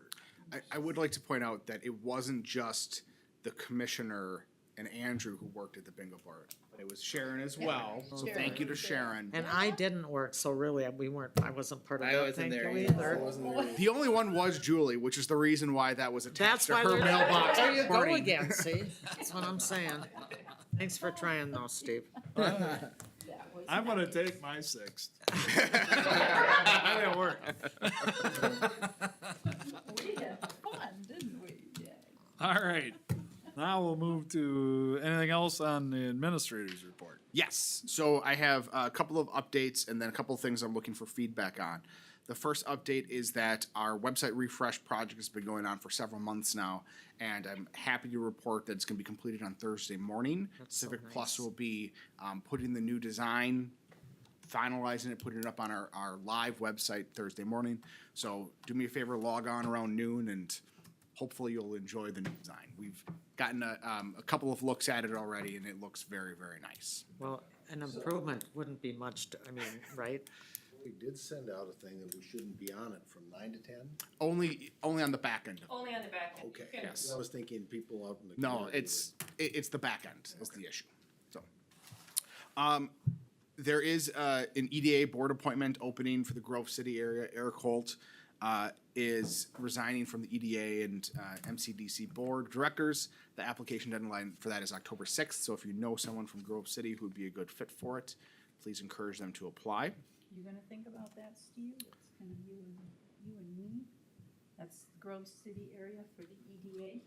No. Do you have someone in mind, or? I don't at this time. I thought it was Vicky. That's, yeah, if you know somebody out in that area. I haven't talked to him or anything. I just threw his name out there because I Yeah. know he's a pretty good. Yeah, well, we can think Yeah. about that. Now, they have until the 6th of October to Yep. apply. All right, Next, looking to schedule a special meeting for next Tuesday to award the contracts for our remodel project. We also do have a few items for the work session that is going to garner some good discussion, including the talking about solar and wind zoning regulations, operation of the landfill, and then we're gonna have a nice presentation from the extension educators on the work that they've been doing. So we're gonna have a pretty full work session.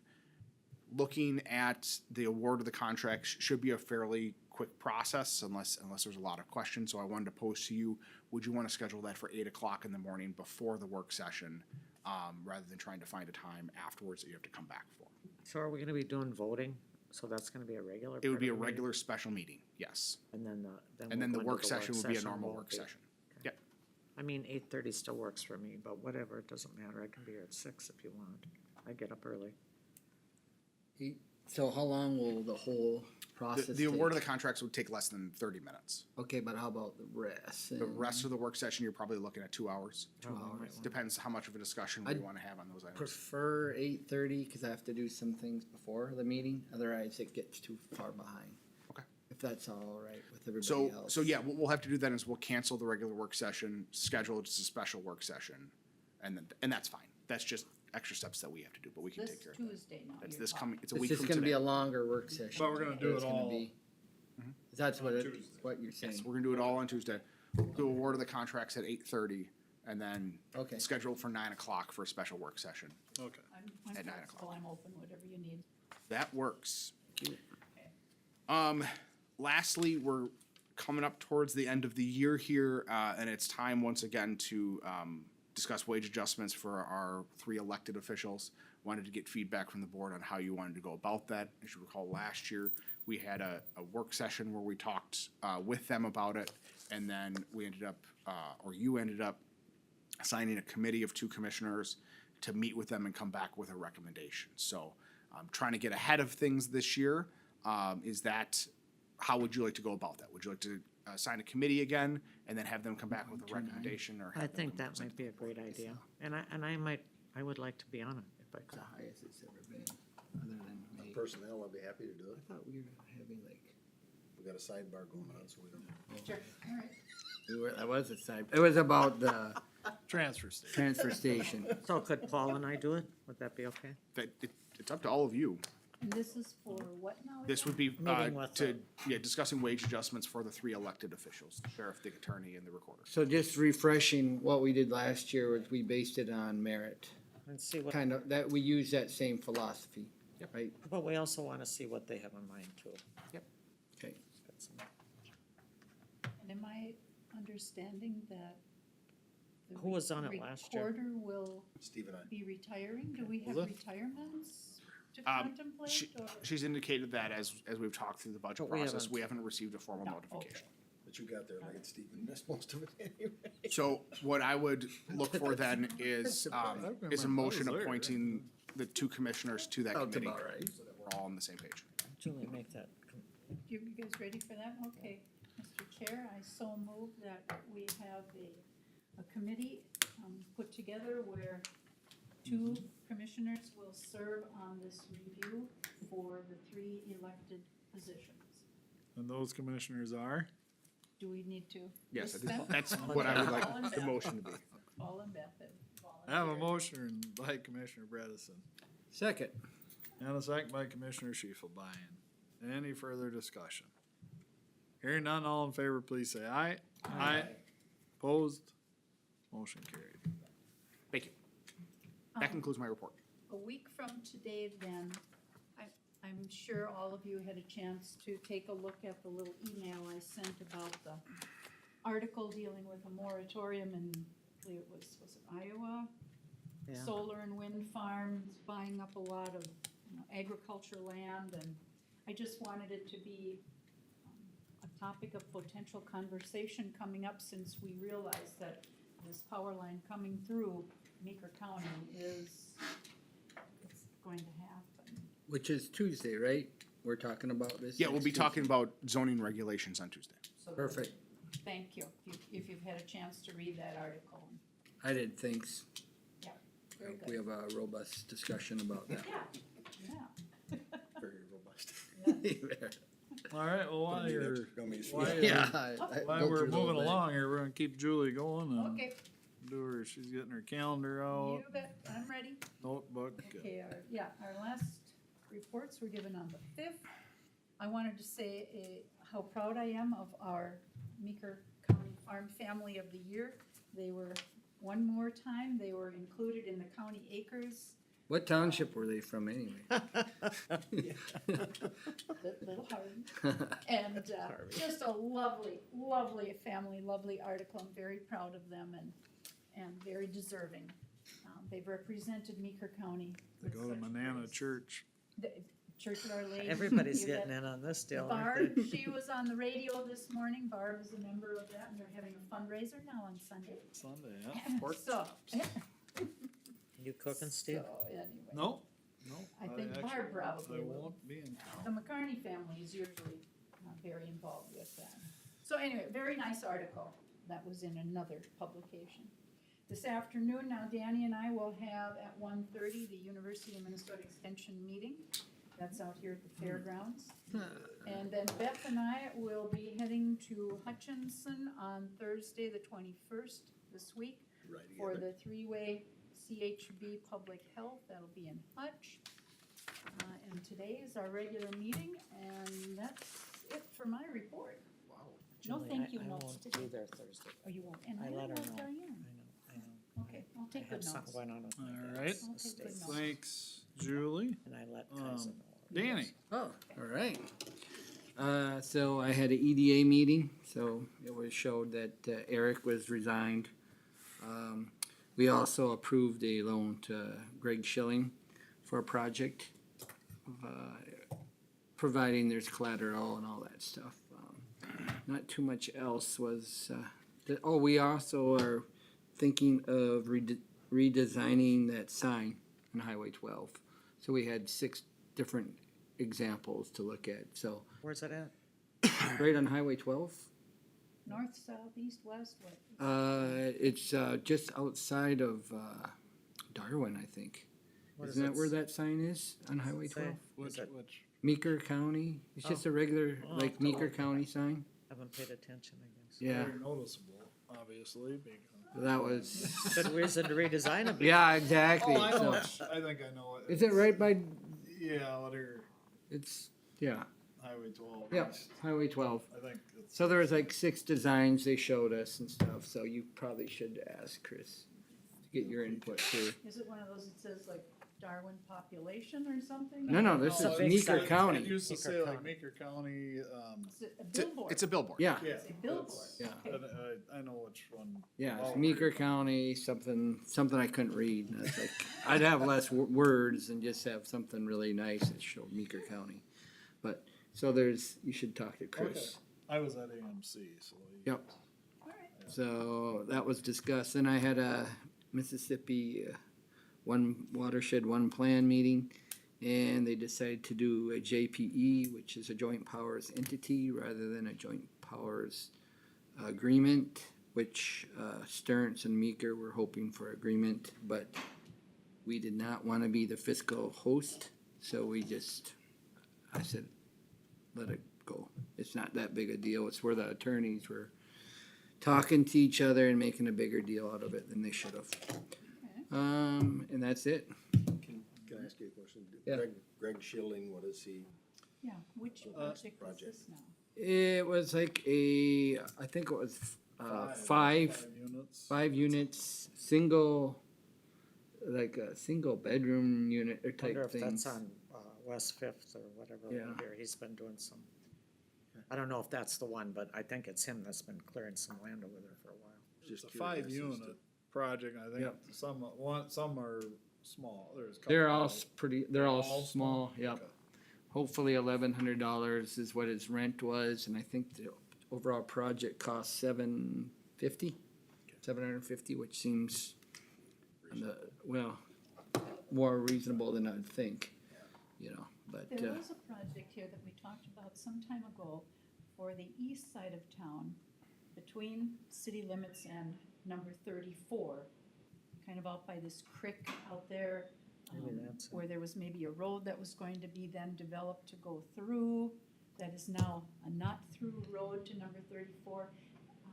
Multiple apartment complexes. Has there been any movement or visitation about that? That's a city project. North City. That isn't this Mr. Schilling. no. The only big project we ever were dealing with on EDA was David Tisk, and I think that's done with Litchfield. They just can't mesh. And he's working with Cokato and maybe finishing up Dassel. Watkins, or Dassel, I'm sorry, He Dassel. did Eden Valley, he did Watkins, Eden Valley, Dassel, and now he's, And Painesville's got a much, who belongs to those ones in Painesville? They're building another one. that's, I They're think, building another one. Ross's. In Painesville. And then I drive into Glenwood the other day and there's a big one going up there. But Watkins they're working on a townhome project. Yep. Tisk is there Yep. now, and if he's kind of, once he gets the bugs out of it in one community, then he sees if he can use that blueprint in the next one, so. But the Litchfield one's cooled off. Yeah. They that's just the haven't one. meshed. For the east side, that That's was, the one. They've struggled. so that one's, They wanted Right. more information and he didn't share it or something. I don't know. They're just It's in the paper, I read yep. about it. stuff So even a wasn't. picture of There it you and- go. There you go. That's the one. I do remember it now that I see it. Now I do too. Yeah, that could I use a think little, it's the original It's on the one cow when. pasture. I posts remember need a little that's- paint job they- for they- sure. The original one when they homesteaded in 1865. The rustic. You see, there's Frontier. a Abraham Welcome Lincoln to the sign. new frontier. Quote Lincoln. Yeah. Okay, So that's the sign, yeah. Oh, funny. all right. So if you wanted any input too, I don't think it would be contact Chris, so. I just said less words and, so you could actually read it, Good. And All right. we own this sign, so we have to maintain Well, this it. is, I think EDA must own it, otherwise it wouldn't be through an EDA situation. It's just because of, it's a EDA type thing, like showing, hey, this is Meeker County for development. There used, maybe it's the other side, there's one that used to have something about agriculture or something about cattle or, a great place for ag and. And Is it this was on that private sign. property then, or do we own this? Is this highway right away, or? It's been in the right way, I'm sure. Looks like it's in the right of way.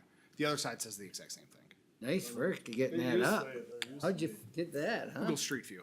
Oh, All right, that's it. you good? I'm Paul? good. Well, we had Prime West last week, which cash, very solid cash wise. I mean, they have each and every month. We did get some bad news that they are appealing the Supreme Court, or to the Supreme Court of the state of Minnesota, the decision that was made by the other panel. So it continues on, the saga continues on about whether we can be a county-based purchasing solely or not. But the thing about this one is, the Supreme Court does not have to take it up. They can say no. There's two suits. One is by DHS, and they're claiming about a federal regulation that says we can't have county-based purchasing. And the other's by the big dogs, the Blue Cross, the United Health, HMOs. those guys, because they want in on the action. So we also learned that the community reinvestment, they had a number of requests. Some of them aligned very, very well. And I know of two requests that came out of our area, and that was from our transportation at CCT. So we're anxious to see who's going to be awarded those requests and those. They haven't determined that yet. How many did he say? They had 54 applications, which amounted to $20 million on a $2.5 million budget, so there's a lot of asks out there, so they had a lot to look at.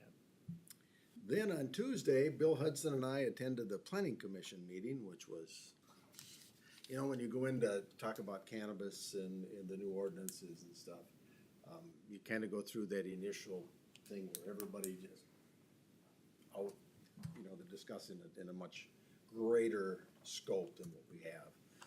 But I think Bill and I were able to convince them that we need to affect what we can affect as a planning commission and write an ordinance that applies well and is restrictive as you requested, Steve. That was one of the things. We'll hopefully start out more restrictive.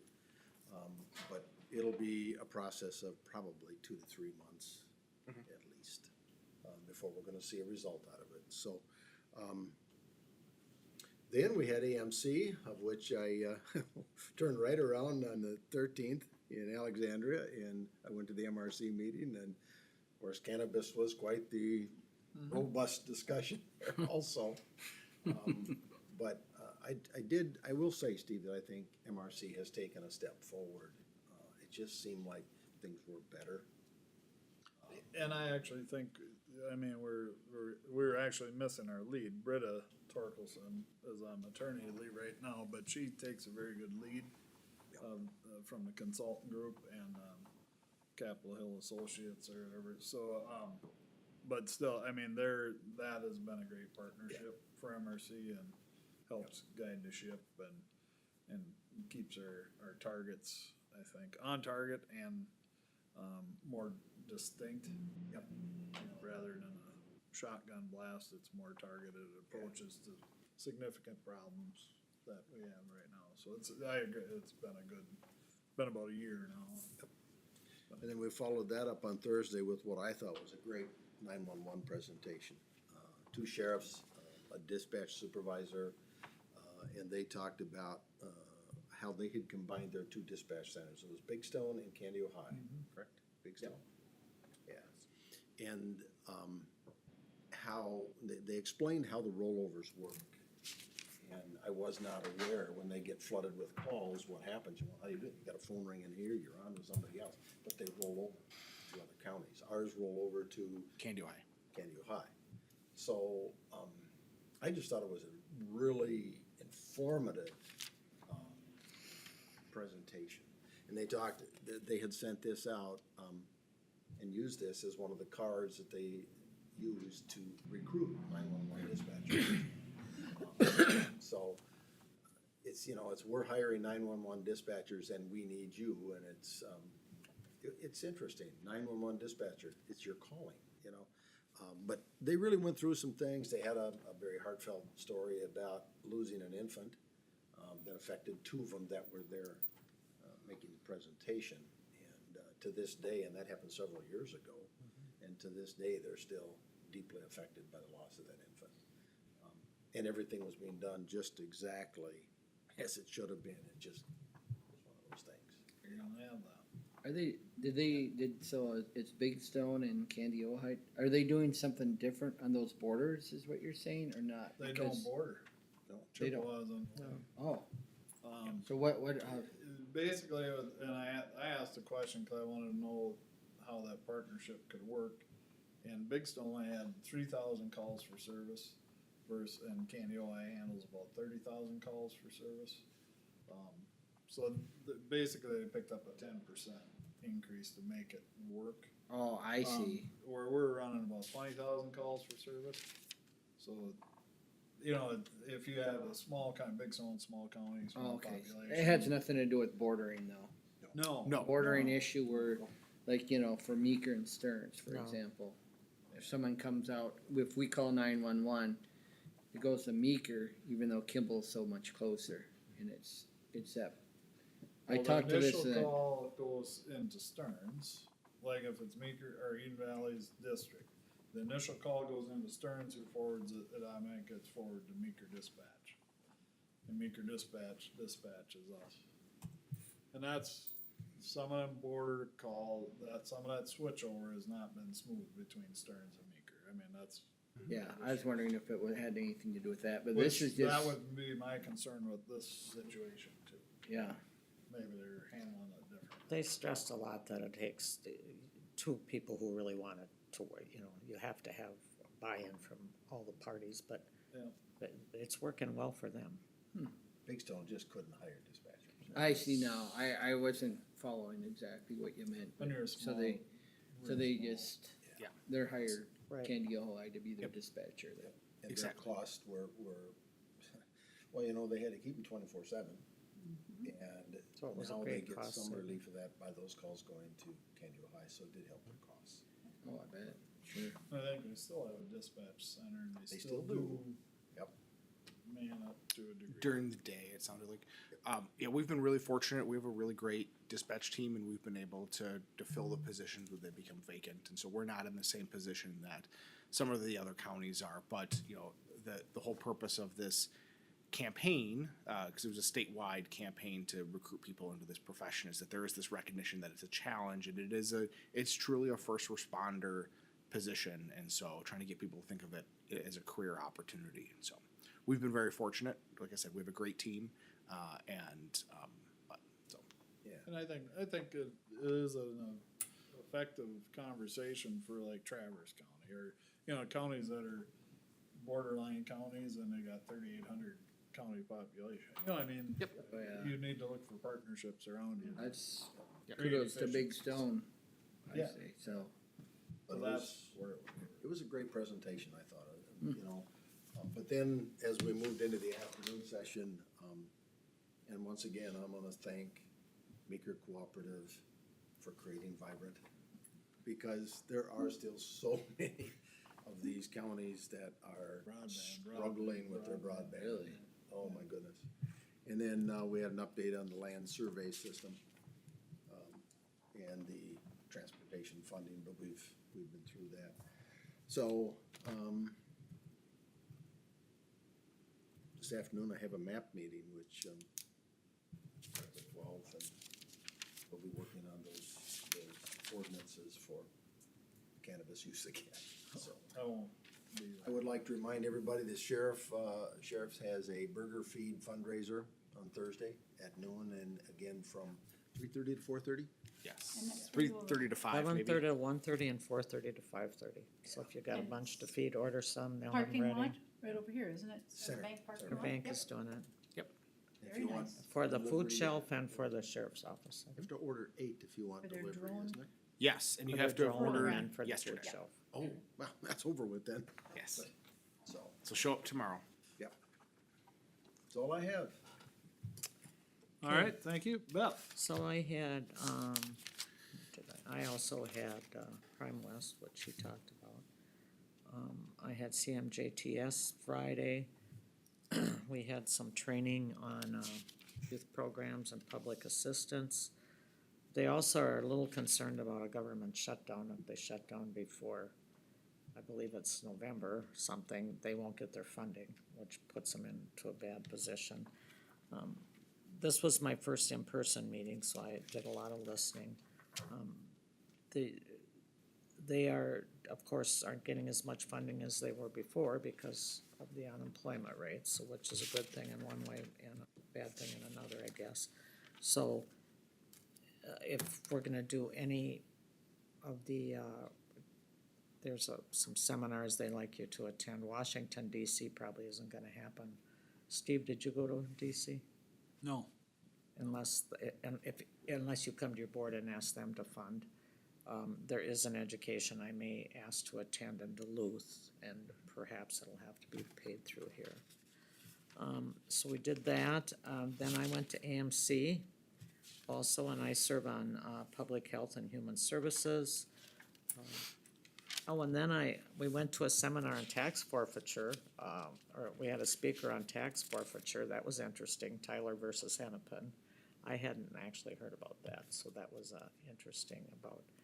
And, Andrew informed me that we're doing the same thing, right, with the money on tax forfeitures, so that, We're running the process up to the point of selling the property and distributing, or we're running the point of distributing the money, because that's the issue that in the statute. And, we're gonna wait for the statute. see how it all Or we do comes that. out. One of the big discussion on public health and human services, of course, was workforce and technology. And they try to, find what they're gonna legislate for, and you go through a lot of committees and talk and what's actionable and what's not. There was a lot of talk about cannabis, how that's gonna affect public health. In the end, they ended up asking for some system modernization. Apparently what's happening in Health and Human Services, and Andrew probably can speak to this, is we're having to spend so much time, right, coding and doing things at the computer that it's less time we can find, and apparently going one-on-one with people who need us. And apparently this has been going on for a long time, and there's just, everything is antiquated and it isn't keeping up. So, and when you talk about money to fix it, they're needing a lot of money to start with and a lot of ongoing money to keep up with it. So that was one of the things. The other thing is workforce, of course. There was a lot of discussion about that, but the system modernization goes back to workforce, because you're using so much of your workforce having to do this coding and whatever it is, I certainly don't understand it all. So that's gonna be two of the topics. The other one is mental health and having places to put people. They're gonna ask, and one of the commissioners asked a question. The state is the one that got rid of these places where we put people, right? And now they put that all on the county. It's their job to start paying for these placements if we have to place somebody in a different state or wherever, which happens even to us and to the big counties, the numbers are astronomical. There was one gal who actually raised her hand and said, this isn't gonna be a popular discussion, but I'm gonna do it anyway. We need to get back to some of this brick and mortar where we have a place to take these people for a while. So they're not laying in emergency rooms, or they're not, and there was some people that disagreed. But a lot of them are either in an emergency room or nowhere to go out on the street.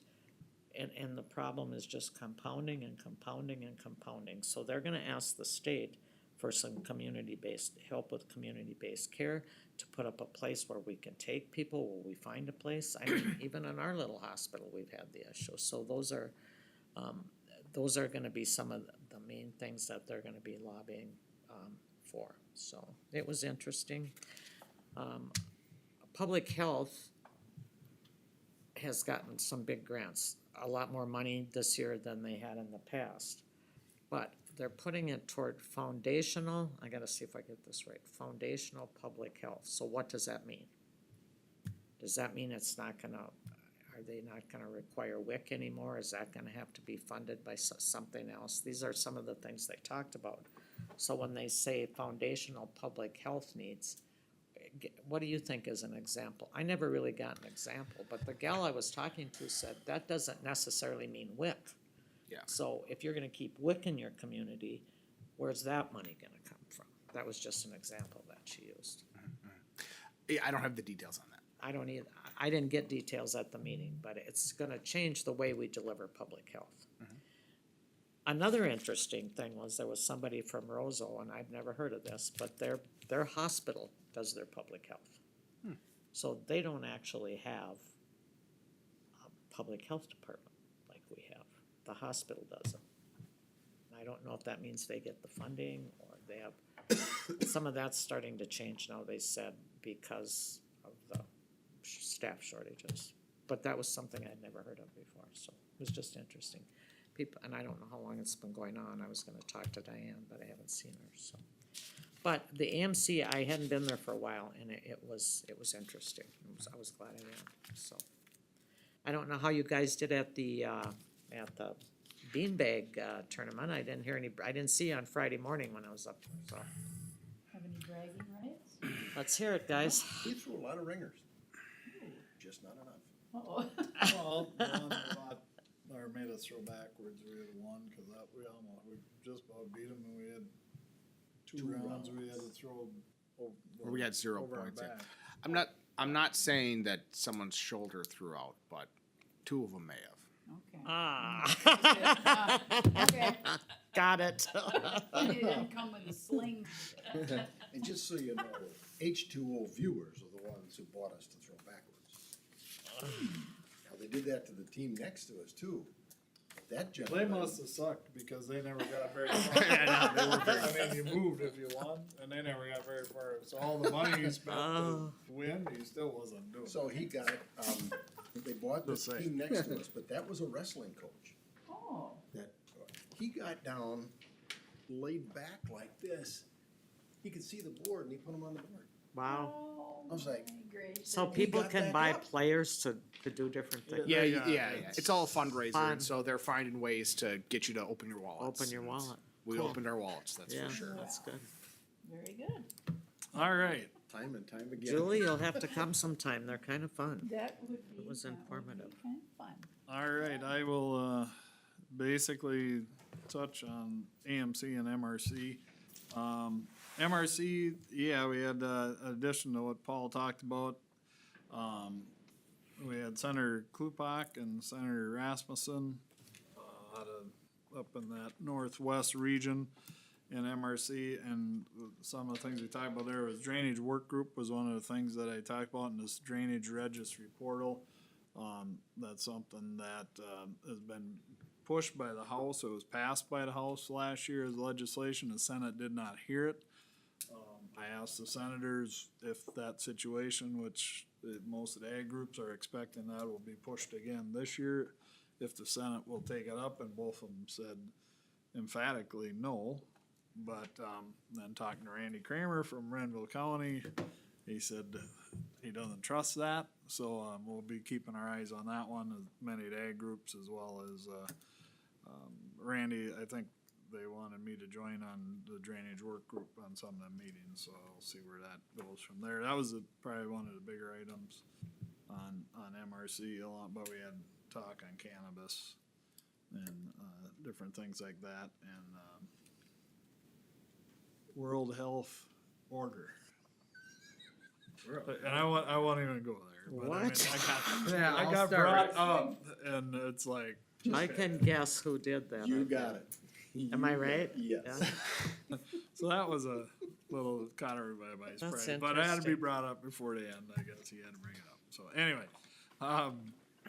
But besides that, then AMC, public safety, some of the bigger things there, SROs, this whole issue with how SROs did is a that go? huge discussion. But as I think I told Paul that, or Andrew, most of the energy because I wasn't I walked in MRC a little bit late, and, I was in there 10 minutes, and Vance was over kneeling on the floor in my ear. Are you guys gonna be talking about this SRO and public safety? I said, yes, we will, and I think by the time we got to Friday to talk about it, most of the energy was out of the topic, so it actually was a good conversation.